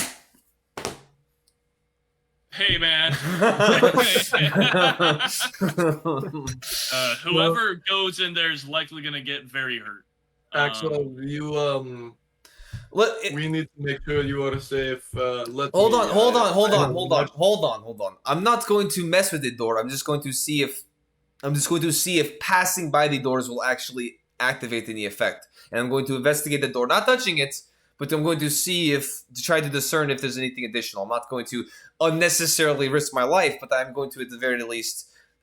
Well, I think we're talking about a potentially magical explosive rune or something on these doors. It's possible. He steps into the middle of the space, just like oh my god, Aksov. In the middle of it, he steps. And he kind of looks around. He looks back to the group. Honestly, see nothing. Nothing's happening, and then immediately you see nothing. Nothing. So I walk into the hallway and go. Oh, you go touch the door? Yep. Okay, so as you step forward and you put your hand on the door, I'm gonna need you to make me no saving throw because as you touch the door, nothing happens. I'll ask the group, how vehement are we on going through these doors? Because I think I may have a solution. I mean, I can get to the other side of the door realistically. I just want to make sure we investigate what's inside them. Well, I can likely disarm this magic. Okay. If you have something to do that. If we're that worried about it, I mean, if it's something that someone's willing to just grit their teeth and deal with, that's also. I believe we should. I don't want to put that on anybody. But if we want to, I can dispel the magic. I think leave the doors for now. There's not much reason for us to go after them. Understand the want to not be flanked upon while we are deeper into the cave, but if they're enchanted with something, then opening them may perhaps cause us more danger than leaving them be. Here, I'll open a door. I'll open a door, no problem. I will stop him from doing that. I will absolutely stop Virden from make contested acrobatics checks. Acrobatics? I'm saying we're gonna open the door. What's he doing? Just like putting his hands on me? If you're like, I'm gonna open the door and go, and he says I'm gonna stop you, then you have to contest. But if you say I'm gonna open the door and then you're not making any movement, he's not gonna obviously start putting hands on you. But it's just like if you're making an action, that's what I'm saying. Yeah, if you're making an action, he wants to stop it, you'd have to contest. But if not, then you just stand. Yeah. I can dispel the magic if we really wish to go into this door. Well, what's it gonna cost you? Because we're trying to juggle resources here too. If that's gonna take away from something later. I didn't use the most during that last fight, so I'm still. Damn, bro. What? What if I missed that one? My boss wasn't strong enough. Can I roll a perception? Yeah, what's up? Roll a perception check. What are you looking for? How far apart are the door handles? Make a perception. Well, I mean, you can just see that they're about like maybe a foot.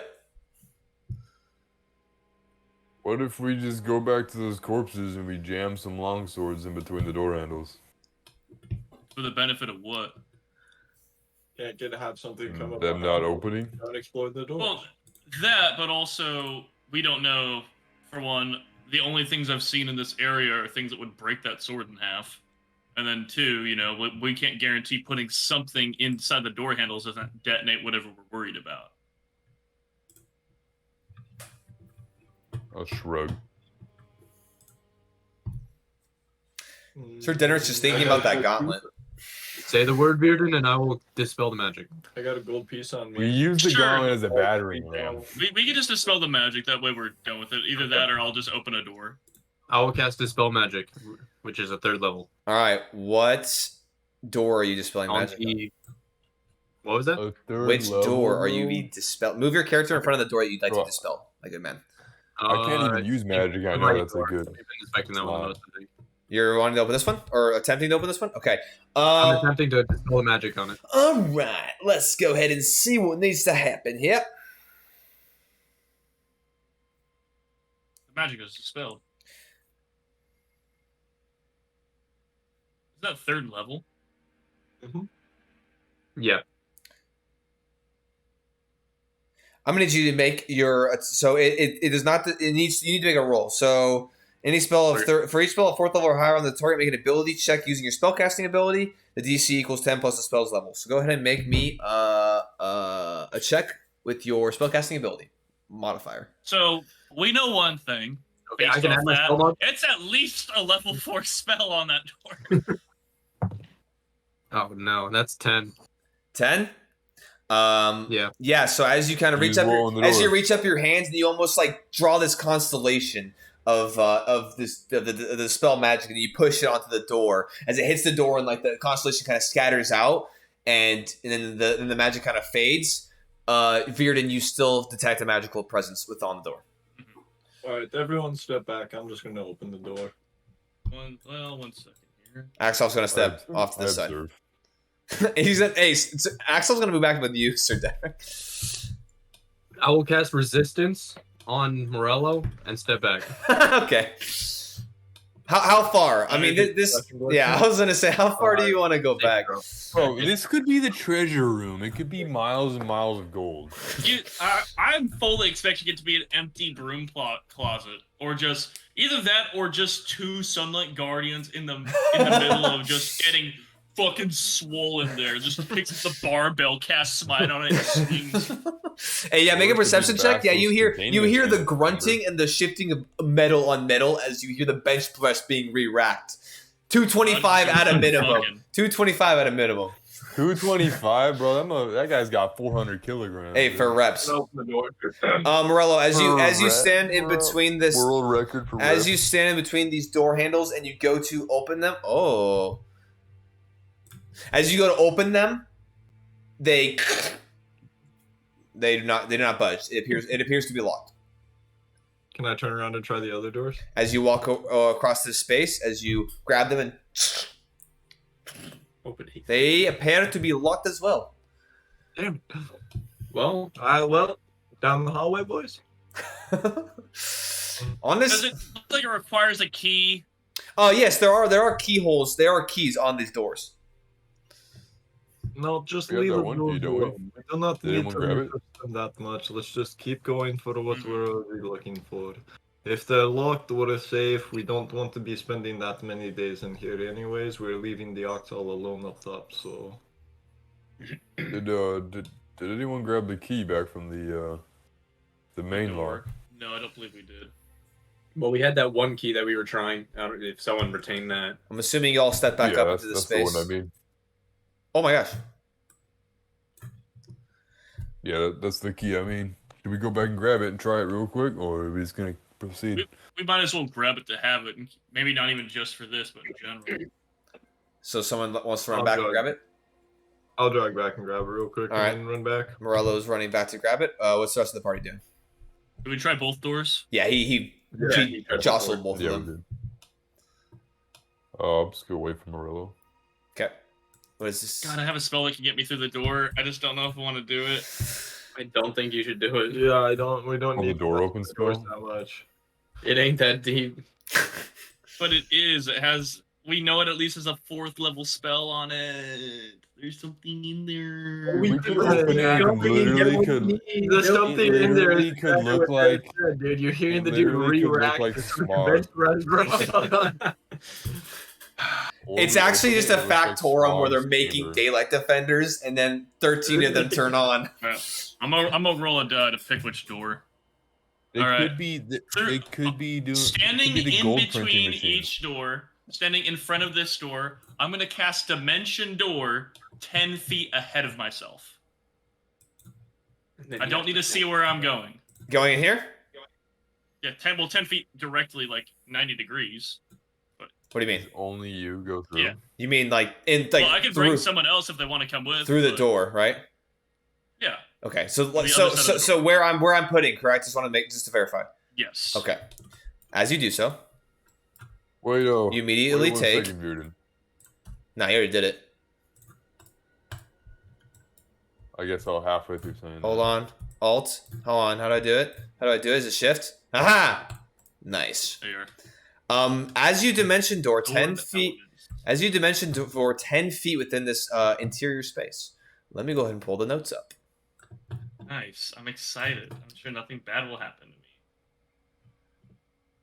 to me. Okay. So as you transfer into this doorway, passing through this door that was blocking you from entering in, you see within this space, initially on the back wall. First with your dark vision, you can only see so much. Do you have a light cantrip you want to emit, or you just want to with dark vision?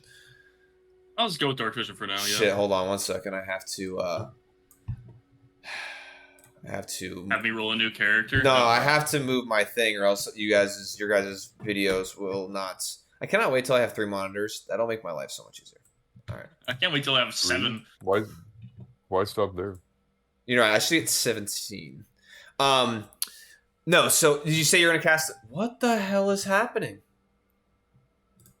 That's what I'm wondering. Okay. You say you're casting a spell or light, or no? You shouldn't look through dark vision. I am not. Okay. As you're looking with dark vision, you can see kind of on the back wall of this space. You can see that there appears to be a hanging kind of banner, kind of tapestry, kind of similar to what the reflecting the similar symbol of the scale that you saw back upstairs in this in the kind of the main kind of chamber of the interior space of the tower above. I don't know why I put a torch on that back wall, because that would be where it hangs, and so that torch is not there. But to your left and the right, there are torch holders, both with torches within them, kind of unlit. Do you want to move your way kind of further into the room? I will say this. You can see there are a couple objects within the on the left-hand side. You can see there's kind of like this larger desk. You can see there's almost appears to be like a raised up kind of shelf portion that kind of sits up a little bit taller than the actual main portion of the desk. You can see a single chair kind of shoved underneath the desk, kind of where someone could sit and work. You see a couple different things. You kind of discerning from this space, you can see what looks to be like a couple books strewn out. You can see a couple it's too dark in here to tell. Even with dark vision, you can't really discern what it is. On top of the shelf, you do see what looks to be 3 bottles or vials or some sort of containers on this kind of top shelf area, and then you see a couple other things strewn about, but it's kind of hard to see in the dim light.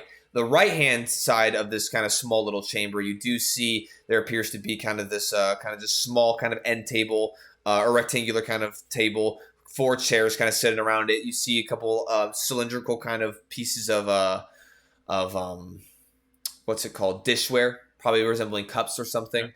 Okay. Yep. First things first, I look around. I don't see immediate danger, but I see things to kind of investigate. But before I kind of dig in it, actually no. Before I go to open the door, I'm gonna go grab those 3 vials. Okay. Whatever they are, just gonna grab them, pocket them. Okay. I'll look at them later. So as you go over to them, you see them kind of on the upper portion of the shelf. You grab 3 vials. Sweet. I'll give him a glance. And as you're holding them, they definitely are consistent with like a potion vial of some sort. And you can even like kind of swishing them. You hear liquid within them, but you go and pocket them. You just get 3. Are they immediately identifiable? Or? No, not in this dark. You can. Okay. It's hard to discern any sort of coloration in this with using just your dark vision. You do. I'm gonna see if I can exit through that door, or like if I can unlock it from the inside. Okay. Your detect magic. I will say this, it being on the other side of this door, you do see kind of these. Let me go ahead and pull up my notes real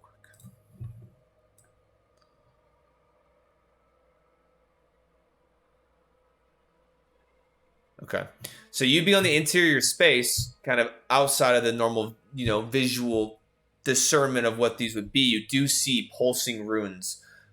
4 of them, 2 kind of on the upper portion, 2 on the lower portion. These kind of pulse. And make an Arcana check for me. Sure, I like those bets. Like them better when they're 17. 17. So if the door is maybe just locked, you figure you could probably walk through here. But it being magically trapped or enchanted or something, you figure that potentially exiting here could still proc the same magic, depending on now the magic might be outward, or it could be depending on what the creation or the desired effect of the spell is. It could hurt you, it could just do the effect, and it could be everything could be fine and dandy. You're not entirely sure. However, as you're looking within this room, you all just see Virden in like a kind of burst of just arcane kind of purplish energies. And you see this almost kind of like a directional energy as it kind of disperses and it goes in the direction of the door, and he just is out of sight. Oh, there he goes. Oh, reliably leaving. What are y'all doing? I wait with bated breath and listen keenly. Okay. You hear it. Well, he's gone. All right. Well, if no one's going to do anything, what would you like to do, Virden? I think noticing that I can't. Go ahead. Were you saying something, Logan? Am I back with the key yet? You are back with the key. Actually, I would say. I left. He teleported in. I'm still running. Yeah, you're kind of still jogging, kind of grabbing it out. So I'd say you probably have another 30 seconds or so. So what are you doing, Virden? I would just make sure I have everything I needed out of this room. Okay. Like the books that are there, I'd like to give them a look over real quick, see if there's anything of significance there. Okay, so as you go back to the desk, I want you to make dark vision. I can use. Let me double check. Sure. It'll be kind of hard pressed to see anything, but if you want to make, can I use prestidigitation to ignite one of the torches behind me? Yes, you can. I think. Right. Hold on. Before I say yes, you can. Let me go ahead and let me just double check. I think you can, right? I think you can ignite a flame. I believe so too. Yes, that's one of the ones that you instantly light or snuff out a candle, a torch, or a small campfire. So yeah, you like snap and it lights up. And now, as you're looking at this desk, you see strewn out there are 3 books on the desk itself, 3 different titles. You have 3 books. You have one being intricate in this goldish kind of exterior leather covering, kind of a gold and silver kind of design on the exterior binding of it, and it is labeled how to keep and uphold the golden scale. The second book is the Owlbear, the Sorcerer, and the Trapdoor. The third is of Rats and Orphans. Okay. I will. First off, I'll take all 3 of them, mainly because I didn't get any books in town, and worst case, this is reading material for me. Okay, so you also shove the books in your bags. You can go. I'll take them. I can send you the titles in the chat later, so you can just copy paste them. I hope you've written down the whole book. Yeah, I actually wrote 3. It better be like Skyrim. I've actually authored 3 books now. Thanks. Yeah. And then looking around the rest of the room, is there anything? Go ahead and make an investigation check if you want to put your hands on and kind of get in here. Sure, I'll do it real quick since I don't think I'm going to be able to get back in here. That's just a 10. That's 10. Okay. As you're looking around, you. Oh, I'm sorry, 13. But 13. Okay. As you're looking around the room, you do see that there's actually you kind of go investigate the glassware, and it's nothing of importance or note. However, as you're looking and you kind of look and glance back over, just do another once over, you do see there are drawers, 2 drawers, left and right, underneath this desk attached built into it. And as you open both drawers, you just see kind of some blank parchment pieces of paper, some additional ink and some quills and stuff, but nothing of importance. And you just kind of close them. With a 13, that's and you're looking around, you kind of look over. Yeah, I mean, not a very high check, so you kind of look under some of the tables and stuff, and you kind of even pull the banner, but you're like, okay, that's about the extent of everything that's of value in this room. Yeah, then the last thing is I got some light, and I guess I have some privacy, so I'm just going to look at the vials real quick, see if I can get a better idea of what they are. Detect magic indicates that they are of like a potion variety that would, generate an effect, but I will tell you this, the colorations of them, I will tell you. You do see one that contains a deep red liquid that is a little bit deeper red than would be a standard healing potion. So it's safe to assume that potion is probably a higher, more potent healing potion. And so it's common practice that you would know. So one of them is a potion of greater healing. Okay. You do see another potion contains a similar kind of crimson coloration with the red liquid of the greater healing. However, you do see kind of bright pink kind of intermixed with this red liquid, and as it swirls around, it kind of overlaps and kind of churns, but it's like this kind of crimson with this bright pink kind of combination. And then thirdly, you see within this vial, you see a liquid that is kind of this kind of deep orange, and as you kind of swirl it and turn it, it shifts, but it's a lot thicker than the other two. Yeah, honey. It's just honey. Yep, 100%. You figured. All right. Now I have a very difficult decision to make. Am I opening this door or I'm phasing through it? In this time, is anybody else doing anything else? Right. Is he back with the key yet? I'm gonna approach the door. Yes, he is back with the key. Yeah. You're back with the key. I guess I'll wait. Where did Viodin go? He teleported to the door. The right door.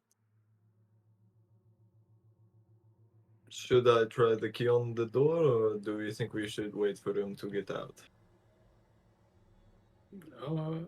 I mean, he's probably safer in there than you would be out here. Yeah, that's true. We could just wait for him to leave.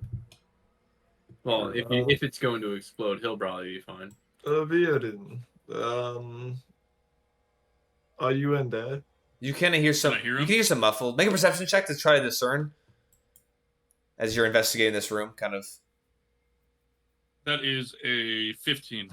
You hear Viren for sure, but you can hear Viren and you kind of hear some muffling, as they're kind of down the hallway still, and you're kind of in this room, kind of deep, kind of in this kind of closed off space, investigating. So you're a little bit farther away, so you can't really discern. You hear your name, but you don't. It's just mumbling. While I'm in this space, and I could kind of hear them, but is there any way, looking at this kind of runic magic, that I could manually disable it? Make an Arcana check for me. Okay. Come on, baby. Fuck. 7. Or sorry, not 7. 12. 12. As you look at it, the simplest way that would be additional, like dispel magic. Additional magic would be one of the easiest ways to do it. As you're looking over the door, it doesn't seem like there'd be anything that indicates a method of disarming it, sadly. So you're kind of stuck.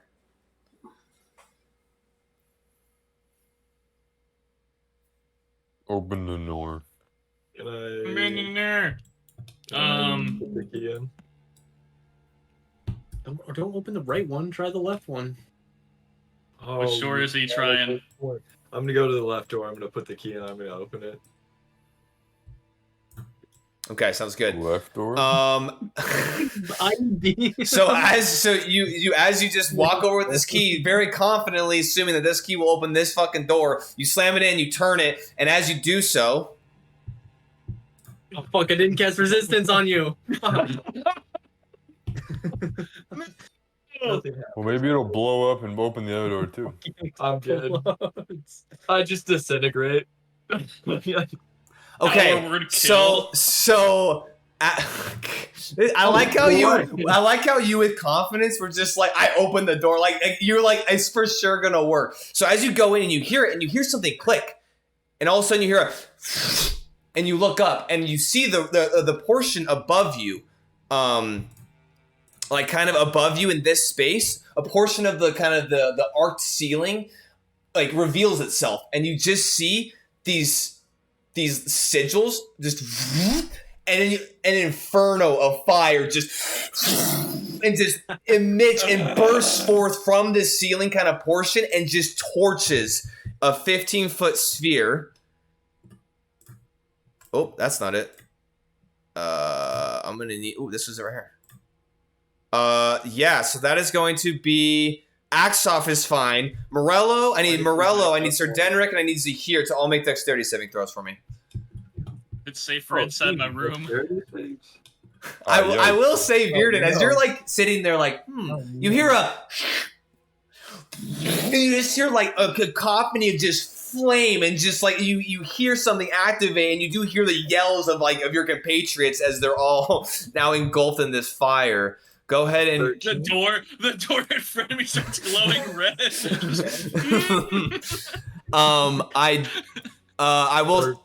Okay, so Morello, what is your dexterity saving throw? 13. That is a fail. Zahir? 2. That is a fail. Sir Denric? Could be worse. 14. That is also a fail. God damn. You all will be taking 68 fire damage. 68. 68. No, 6. No, I'm just kidding. 6'8"? Like one away from 68? Legit? Like, I don't know how much. Why do I stand next to this guy? Companionship. You don't. Not gonna lie. I thought it was farther down the tunnel, but that's alright. 20. Yeah, hey, I rolled like shit. So 22 points of fire damage to all three of you as these sigils just erupt in a bright flame and just in this space ignite it into an inferno. But just as quick as it has activated, it bursts forth as you all kind of try to dodge and take cover from this heat. Sadly, to no avail. You all take the 22 points of damage, fire damage. Would I still have those temporary hit points? I'm pretty sure temporary hit points last until your long rest. So I mean, unless it specifies otherwise, but. I take half that. Okay. For fire resistance. Aksov's gonna be like, oh shit, as he backs up, not taking any damage, but just seeing this happen. But quickly, as it arcs outward, the flames kind of quickly dissipate. You all are now singed, burned, not feeling not feeling as good as you were before that had happened. The roof, the ruins that had lit and emitted this flame, they are now inert. You don't see anything emitting from this kind of arch ceiling, kind of exposed portion. But yeah, that was fun. Have 10 minutes passed since the combat? Yes. Yeah. But Virden, you hear this something occur. I will say the ruins on, or the sigils, the bright little bits that are occupying this door are they still are lit. So, just for your understanding. Something tells me. But Morello, you're just sitting there. You're just sitting there, singed, and you have the key turned as you're like, "Damn." Does the door open? No. Damn. It was on the twist of it. There was a slight turn, and then it hit resistance, and then it activated that, and now the key is still sitting upright. No turning of the no give. Oh, What the hell was that? Lord. Start to turn the key again, jokingly, and I pull it I'm out. backing I'm backing up. Okay. Back up farther. Okay, I'll use you back up to like the hands on archway, today. kind of where the entrance You're of gonna this keep is. doing that. I'm gonna be far from here. Alright. I thought Yeah, I I'll was go- farther back. I don't know. I'll walk how back I and moved. use healing hands on Sir Denric, and you regain 8 hit points. I'm gonna take my shield and I'm gonna Thank hold you, it my above my friend. head like this. Okay. Looks like this I'm will going become to current. go to the door where Virden is in, Don't and you I'm fucking going do to that. turn the key. Before Do you I hear this? do that, Bearden, you have a second, but you kind of I hear hear you kind of this hear more happening. muffling of Sir Denric being like, "What the fuck," and backing up. I don't think there's literally anything I can do to mitigate the amount of damage I'm going to take. I think I just go to the farthest back corner of the room hearing this. And just go, wait, shit, shit, shit, shit. And then just like yell. I try to yell, but I know I couldn't really hear him. So I think I just try to dive behind that table. That's really it. Okay, you do hear some sort of you make a perception check for me, Morello. Okay. Ooh. It's a dirty 20. You do hear the shh as you hear swearing from Bearden kind of muffled through the door as it gets kind of quieter as you can hear like it kind of like gets more distant off as you put the key in. You haven't turned it yet as your shield's over your head. I hear the shit. So I take the key out. I'm just. You're bracing Because for the thing impact. is, I would send message to him, but I can't see him, right? I don't think I can I think message him, right? I don't think you have to see him. I don't think that's how message. Let me look up message. I'm pretty sure you. I believe. You point your finger toward a creature within range and whisper a message. The target only, as long as you hear someone over there, you can point at the door and cast it. And if someone's there, you should be able to pick it up. Okay, well here's the thing. You can know. You can cast a spell through solid object if you're familiar with the target and know it's beyond the barrier. Yep. Yeah, so a thin sheet of lead or 1 inch of common metal would block the spell. Wait, 1 inch of common metal? Or 1 foot of stone. 1 inch. That's why I wanted to- yeah. So I mean, you can try. So you try it, knowing that Sure. you try it, but it doesn't make it through. Not because of you have to see them, but because the metal is too thick from these doors. Gotcha. Okay. Yeah. Can I use An inch of thaumaturgy metal is a lot of fucking metal. to make my voice a lot louder? Okay. And I'm just gonna start yelling at Virden through. Why did you say shit, my friend? I heard you running off. As your echoey voice kind of reverberates through the chamber, and it kind of goes farther down the hallway and kind of reverberates back to you, kind of ominously, almost like something speaking to you from deeper within, even though it's your own voice. I think as I hear him say that, I know I have him in it, so I'm gonna take the table that's in front of me and just tip it on its side. Okay. Just straight up bunker it in. And just I'll yell as loud as I can. It's like, because looking at these sigils, I believe I'm the one in the most danger. I don't know if he's in any danger. So I'll yell to him as loud as like, go ahead and try it, you know? You can he's yelling now, so you can discern kind of what he's saying. It's gonna go off if you open it, but I think it's gonna cook me. So go ahead and try it. What color would the runes be? They're like orange, right? They're like a bright like a gold, kind of goldish yellow. Bronze. I'm gonna cast guidance on myself. Mm-hmm. Hold my shield above my head. Okay. Turn I'm the key. fetal Turn the position guidance behind off. this table, Pretty just sure. ready to cast absorb elements. All right. Pretty sure it's resistance. Or 1d4 guidance. No, that's on his ability check, not a saving throw. Not a saving throw. Not a saving throw. That's why there's resistance. Wait, I thought it was this. Okay, so as you stick the key in, and this one, you kind of have to like jostle it some, as the teeth kind of find in like purchase within, and that's Similarly, you turn it, and there's a click, and there's resistance as it resets to the upper position.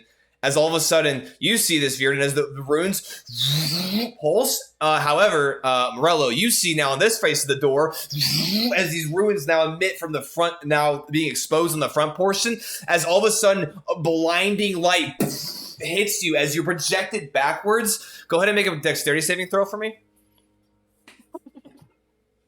The claymore just turns around and blasts the operator. You're muted?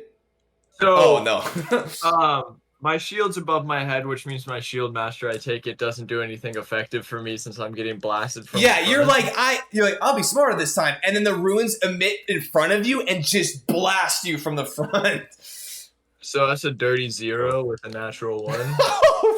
Oh, fuck. You will take 17 points of radiant damage. Okay! I mean, if you got enough health, we I'm can just sitting there bracing, just ready to. As you all witness this. Still active. Hold on. Oh, dude, the loud, oh god, as it reverberates through this chamber, echoing, as you all three witness, as Aksov, Denrick, and Zahir all witness this, as he is launched back and kind of hits the other door across the hallway, as this, these runes ignite. Can you at least break it open? And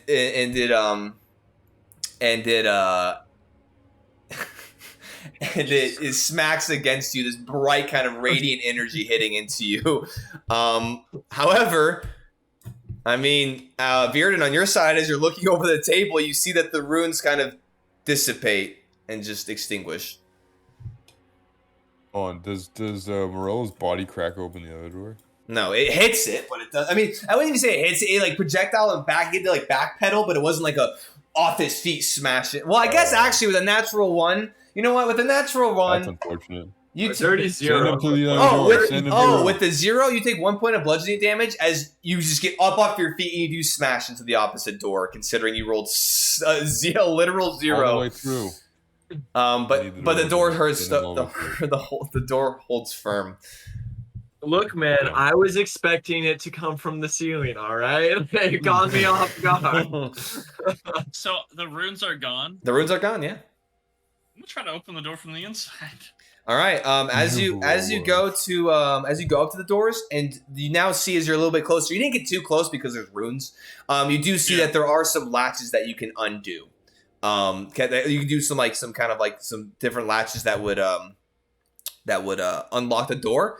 And as you do so, and you push, and you kind of pull it, there stands Morello. You see him kind of charred and kind of butted up against the opposite door as you now see Virden opening the doors inward as he stands there.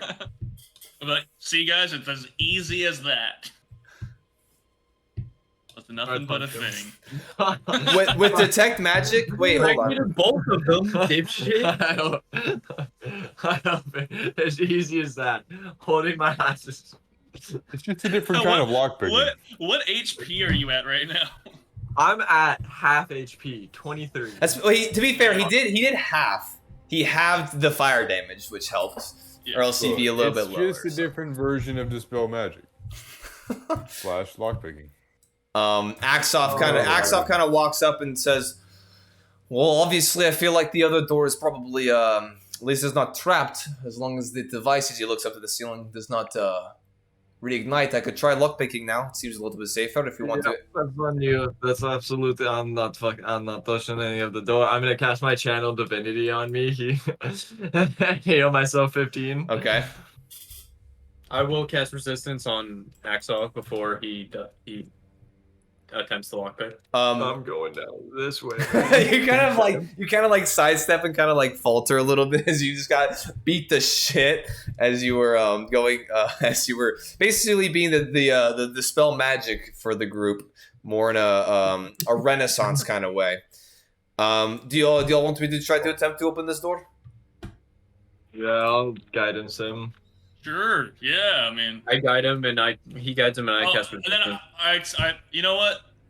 Just like we tried on the last door, maybe you want to look at the inside of this door and see how it unlocks. Oh, he he walks in, but he kind of looks behind the door, kind of closing it a little bit, and he's like, "Yeah, I did not think that." I mean, and it's just like an unlocking mechanism, so it doesn't actually show you the inner workings of the actual keyhole, so it doesn't really help him. He does look, and he's good idea, but I don't think that's going to necessarily help me. But I like where your head's at, and he's going to make his lockpicking check here. I'll say to Morello. Oh, nice! He rolled another 6 on this door. With the D4. That is going to be a 14. Go ahead and roll your D4.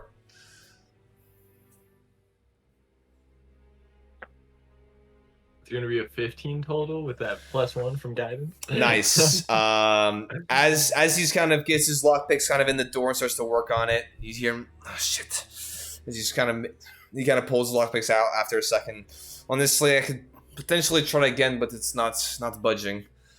I mean, maybe I'll try again on the way back out. I say we press forward and see if maybe we can, I don't know, find this blade that you're destined to have, Zaire.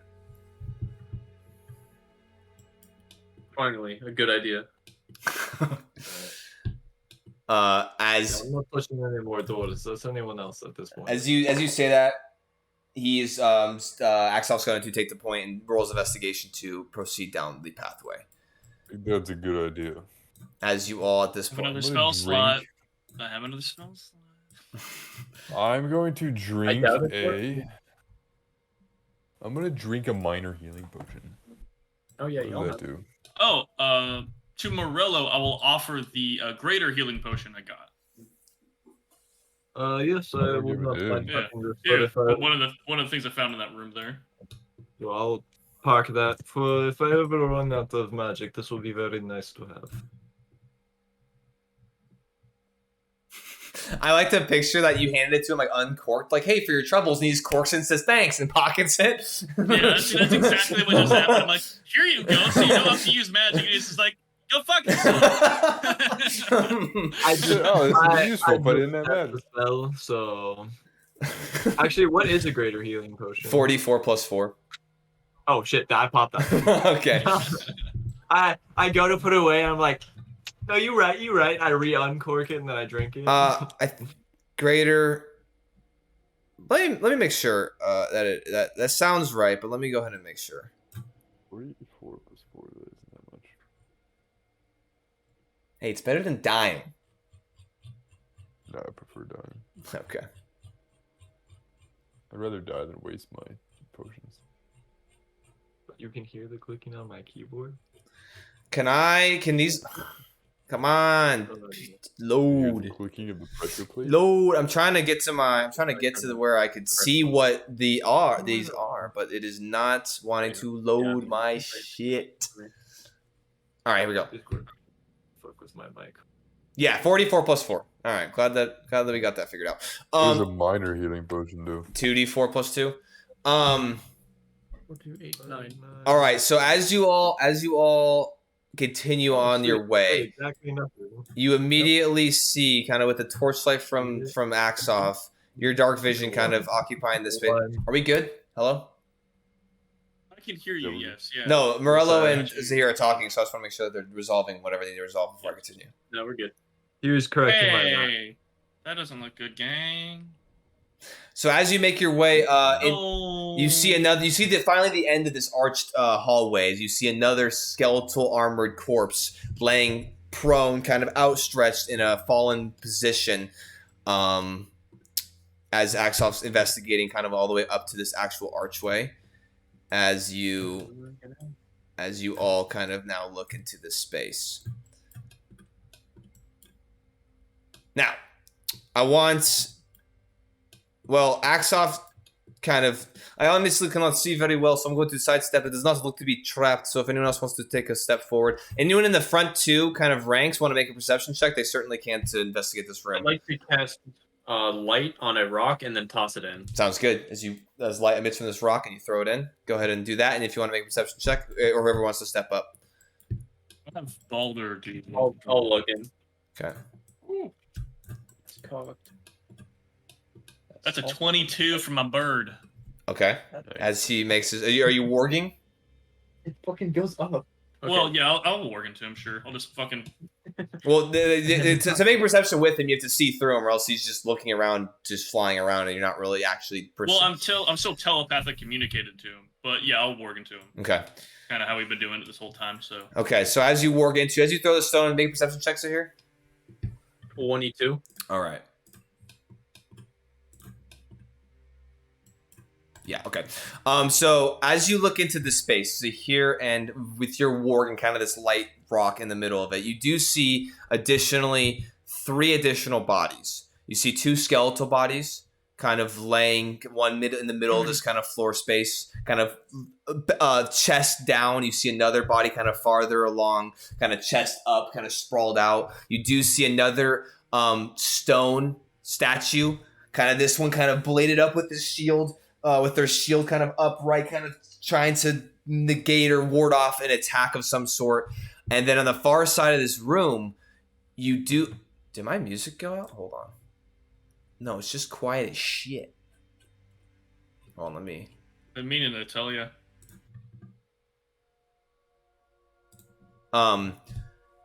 You see on the far side of this room, as it... This is a larger room than the first kind of rectangular kind of square chamber that you've encountered with the lead wall, and you can see that there seems to be a little bit of a dip down, kind of about, let's see, will you be able to discern this? So about 15 feet in front of you, there's a little bit of a dip down, and the kind of central space of this area is kind of recessed below the ground level that you guys have been navigating on this entire time. And on the far side of the room, you see just rubble, like bricks and stones displaced and just scattered across the floor. And it's a little bit too far for you here to see, but you with Balder kind of navigating to the back portion of this space, kind of landing on one of these perched on one of these broken kind of slabs of stone, you see kind of sectioned off, recessed into this back wall. You see this kind of small little chamber, and you see attached to the wall, you see various chains dangling. You see one end affixed to the wall. You see the other end broken at different portions. You see, can you see in Tailspire right now? Are you looking at the far end? I can see it in Tailspire, yes. Okay. I am going to kind of, actually, no, that makes sense because they're dark vision. But yeah, you see, through Balder, with a little bit of light and with his dark vision, you can see 1, 2, 3, 4, 5, 6 chains affixed to the wall in this back area. But then there are gaps in the walls where stone has been torn down, and there's just been a lot of structural damage that has been caused to this space. However, you can also see, it's not really depicted in Tailspires because they don't really have the way to represent it, but you do see amongst this kind of scattering of rubble, you do see these 2 large kind of stone doors, kind of shattered and broken into like 3 or 4 different pieces. The left one kind of broken in half, the right one broken in like 3 or 4 pieces, kind of strewn out in this space right here. Right. Where the rubble kind of is. Yeah, and with Balder kind of perched up, and with the light spell being cast, you don't see this here because it's kind of facing on the floor, but you see depicted on this. Actually, go to make a perception check for me to try to analyze kind of this whole thing. It's with the bird, yeah. With the bird, yeah. Thank God. That's a 10. 10. Okay. It's kind of hard to tell with the bird at this kind of vantage point, but you can see that there is a design on the stone. It appears that there was some sort of depiction of an image of sorts onto this stone, but you cannot discern it. What are you guys doing? I think I'll let everyone know as we're looking at it. It's like, all right, first off, big room. Second off, bodies. One of them seems petrified. Third off, bunch of chains ripped off the wall in the back. Either something really big got out or a bunch of angry little shits got out. But either way, it's not looking good. Is there anything moving in there? I haven't seen anything yet, but we should at least be cautious. There you go. I'll walk forward. Okay. Step in and explore. Sir Denrick, as you make your way forward, as you pass the threshold of the arch, you see that these 6 braziers, they all light up into the space. Are you dropping down into the lip, or are you just staying on the raised portion as it kind of dips? It kind of dips down. Stay on the raised portion for now. Okay, the raised portion kind of hugs the exterior of it. But I guess if you're staying there, then there isn't really much else to see. I will say this, though. As you're walking into this space, Zahir, something twinges kind of in your kind of mind, in your kind of your mind's kind of brain. Yeah, it's kind of hard to describe. It's almost like a tug, kind of tug at your head. It's almost like a physical, yeah, just a tug. And as you look over, you see in this corner to your left, right here, you see this kind of resting up against this corner. You can see this much larger than the other kind of suits of armor that you've seen. But you see this suit of armor. There's nothing adorned inside of it, which is kind of strange because everything else there's been like skeletons of it, and so inside you don't see anything any like remnants of anything besides this kind of larger sized armor.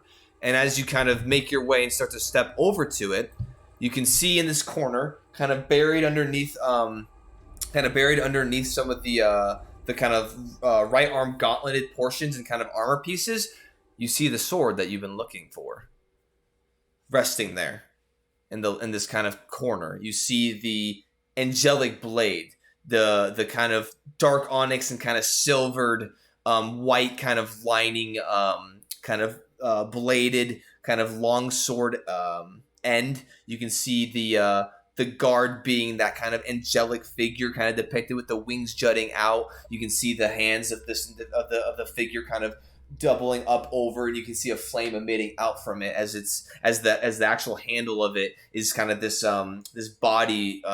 Is the body of this angelic figure, and towards the bottom you can see almost like what looks to be like depicted almost like robes or like scrolling or something of some sort as it kind of twists and kind of comes to an end at the bottom. But you see it resting there. Is it like wielded by it or like plunged into it, into the corpse? It is like it's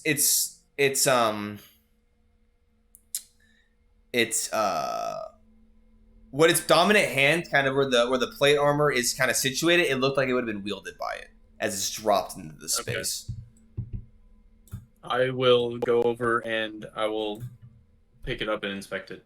Okay. As you go and you pick it up, it is an immaculately crafted weapon. You can see it as it kind of you kind of look it back and forth as you see it in all of its kind of splendor now in the material realm here, not just in a vision that you had. I think this is exactly what we came for. Shit, really, right there. Sword? Yeah, I think this is it. Beautiful. Well, do we want to venture further around here, or do we want to cut our losses and just head back up? just head back up. We found what we were looking for. No reason to stay any longer. I would say, I mean, just to see what y'all would do, I will say, with even Morello and Sir Denrick, you're standing here with these kind of braziers kind of lighting the space and with that rock emitting light. You do see, you can't discern what it is, but you do see these large stone cracked doors depicting something of an image of some sort. God damn it. But you cannot discern from this as they're located like facing upward. You can see that there's like grooves and things kind of coming together, but they're kind of, oh, hello, that's way too freaking big. They're kind of depicted like right here in like kind of stupid as they're kind of depicted on the space. Can't see them from here. No, yeah, because you can see that there was something on it, but they're kind of facing up and busted out, and so they can't, and kind of overturned, so you can't really make out the whole image from here. with this new light and with the height advantage, I would like Balder to take another crack at that. Okay, go ahead and mid-roll with Balder. Yeah, and he kind of flies up into the room. This perception. Yeah, this room being much more much taller than the other couple of rooms. It being about 20-25 feet. There you go, buddy. 22. 22. Yeah. So and some of the pieces of this mural of sorts is damaged, and they're kind of overturned, or you can they're fractured, so it's kind of hard to tell. But you can see depicted on this door, or at least was once depicted. You can see this large circular creature, and you can see eye stalks. 1, 2, 3, 4, 5, 10 of these weird eye stalks coming out with eyes depicted on the actual ends of these stalks. And you can see it kind of floating there, and you can see there's different kind of scrawling and etching, kind of giving it this almost weird, like, kind of ethereal look to it, and this backdrop that kind of depicts it in this kind of strange foreign space. But I mean, fuck you, Xanthar. You can't depict. You don't know what this creature is necessarily. You might, Virden. Right. Actually, Virden, go ahead and make a history check. I'd just say a lore check to see. Just out of curiosity, so then, Rick, that second glowing sword you have on your back, do you mind if I bought it for a little bit? So for me, history is that's 15. 15. You took my headphones.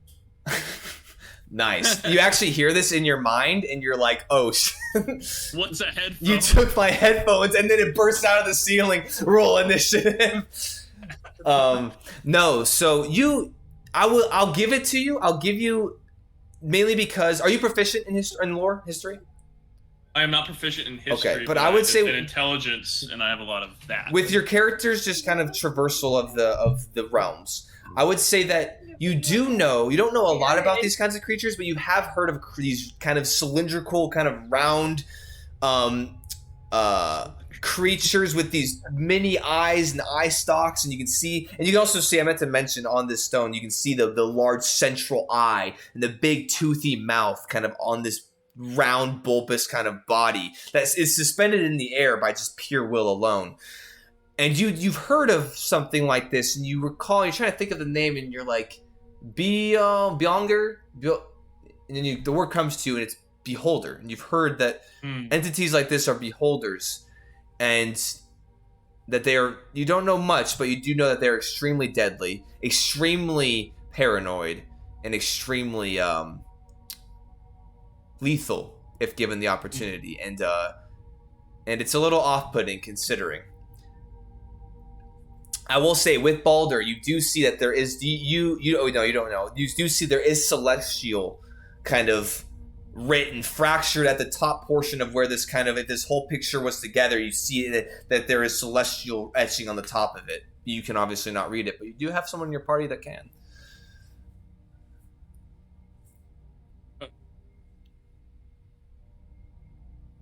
Hey, Zahir. Zahir, you're looking at this magnificent weapon. Yes. I was looking over with Boulder there, but you got etchings on the back of that kind of busted out door. There's some celestial written on it. Figured it's worth looking into. And I think because no one said they did yet, I'm going to step down into this kind of basin. Okay. Step on it. Yeah, so as you kind of make my way over. Yeah, as you Okay, I'll go with them. As you both step into this space, as you walk now at this point, over to this kind of destroyed stone door. Oh, yeah. Zahir, you can now, you're in this space. It's still kind of difficult. I mean, you having an aerial view definitely kind of lets you put these pieces together, Virden. It's a little bit harder for you to discern, but you get the same general picture there, Zahir. Go ahead and make an investigation check to try to put these words together as they're kind of fractured. Okay. Can I get some help with this? Virden? Sure. Yeah, I'll help you out. Go and roll with advantage. Best I can. Um, just like pushing pieces of stone kind of together as best I can for him. 18. 18. You do manage to discern the words as you kind of veered in with your help, as you kind of, and the pile is much bigger than kind of depicted in Tailspire. So you guys are climbing over rubble and figuring out. You put the words together, and it says Korbox the Mad. Oh, that's good. Or back? At least or box. Corbox. Corbox.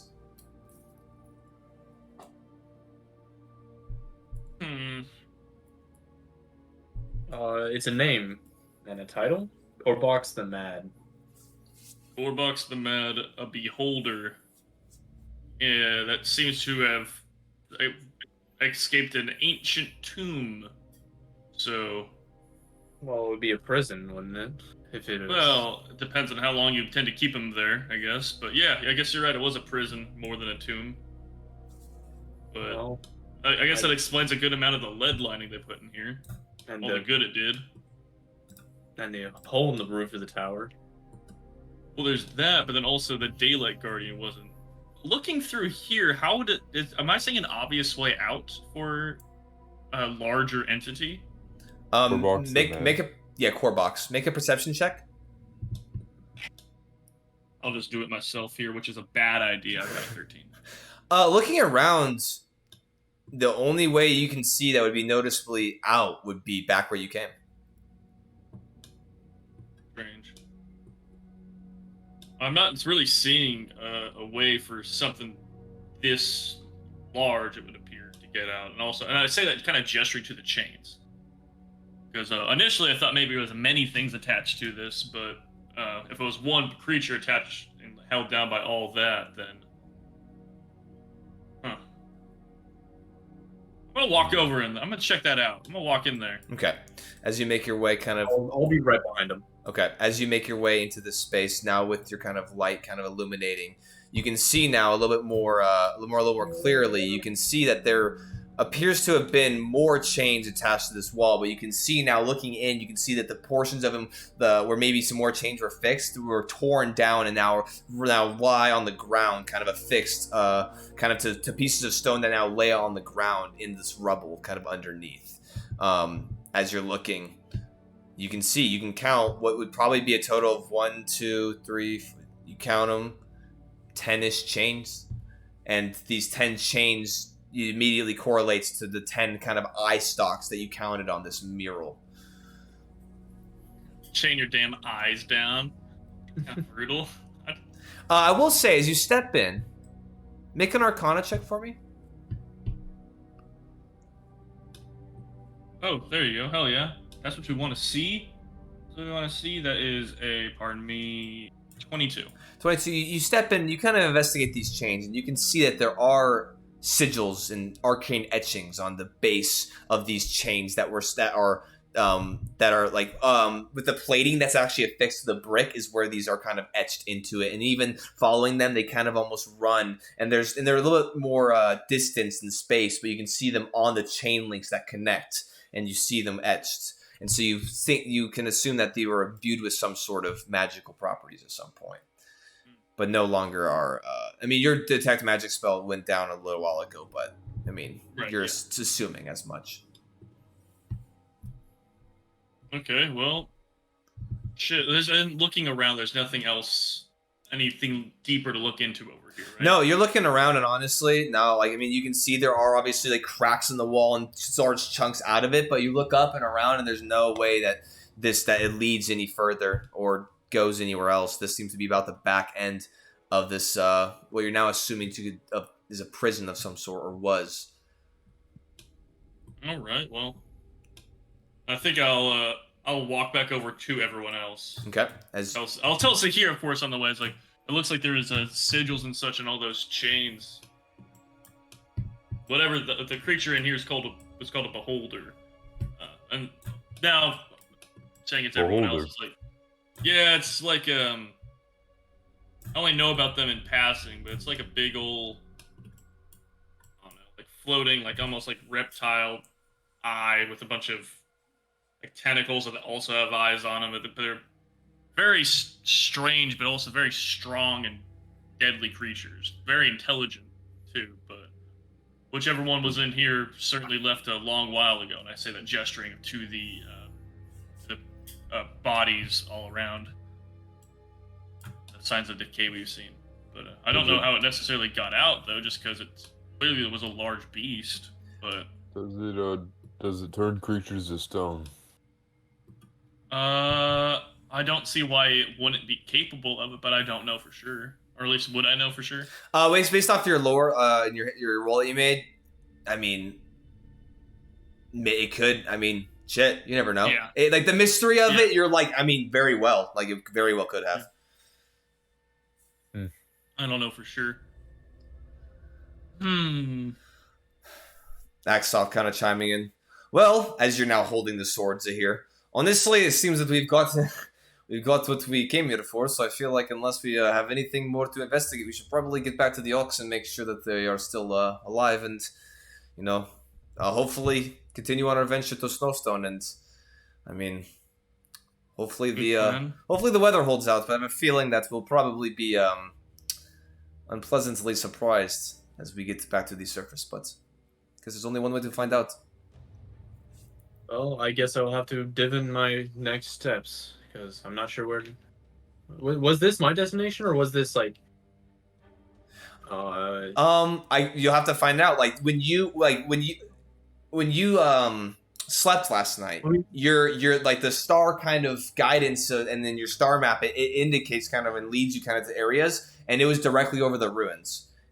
And so, you'll have to just wait and see maybe if there's a redirection. When I was guided out this direction, was it just kind of in this direction, or was there an objective past this, and then this was an additional?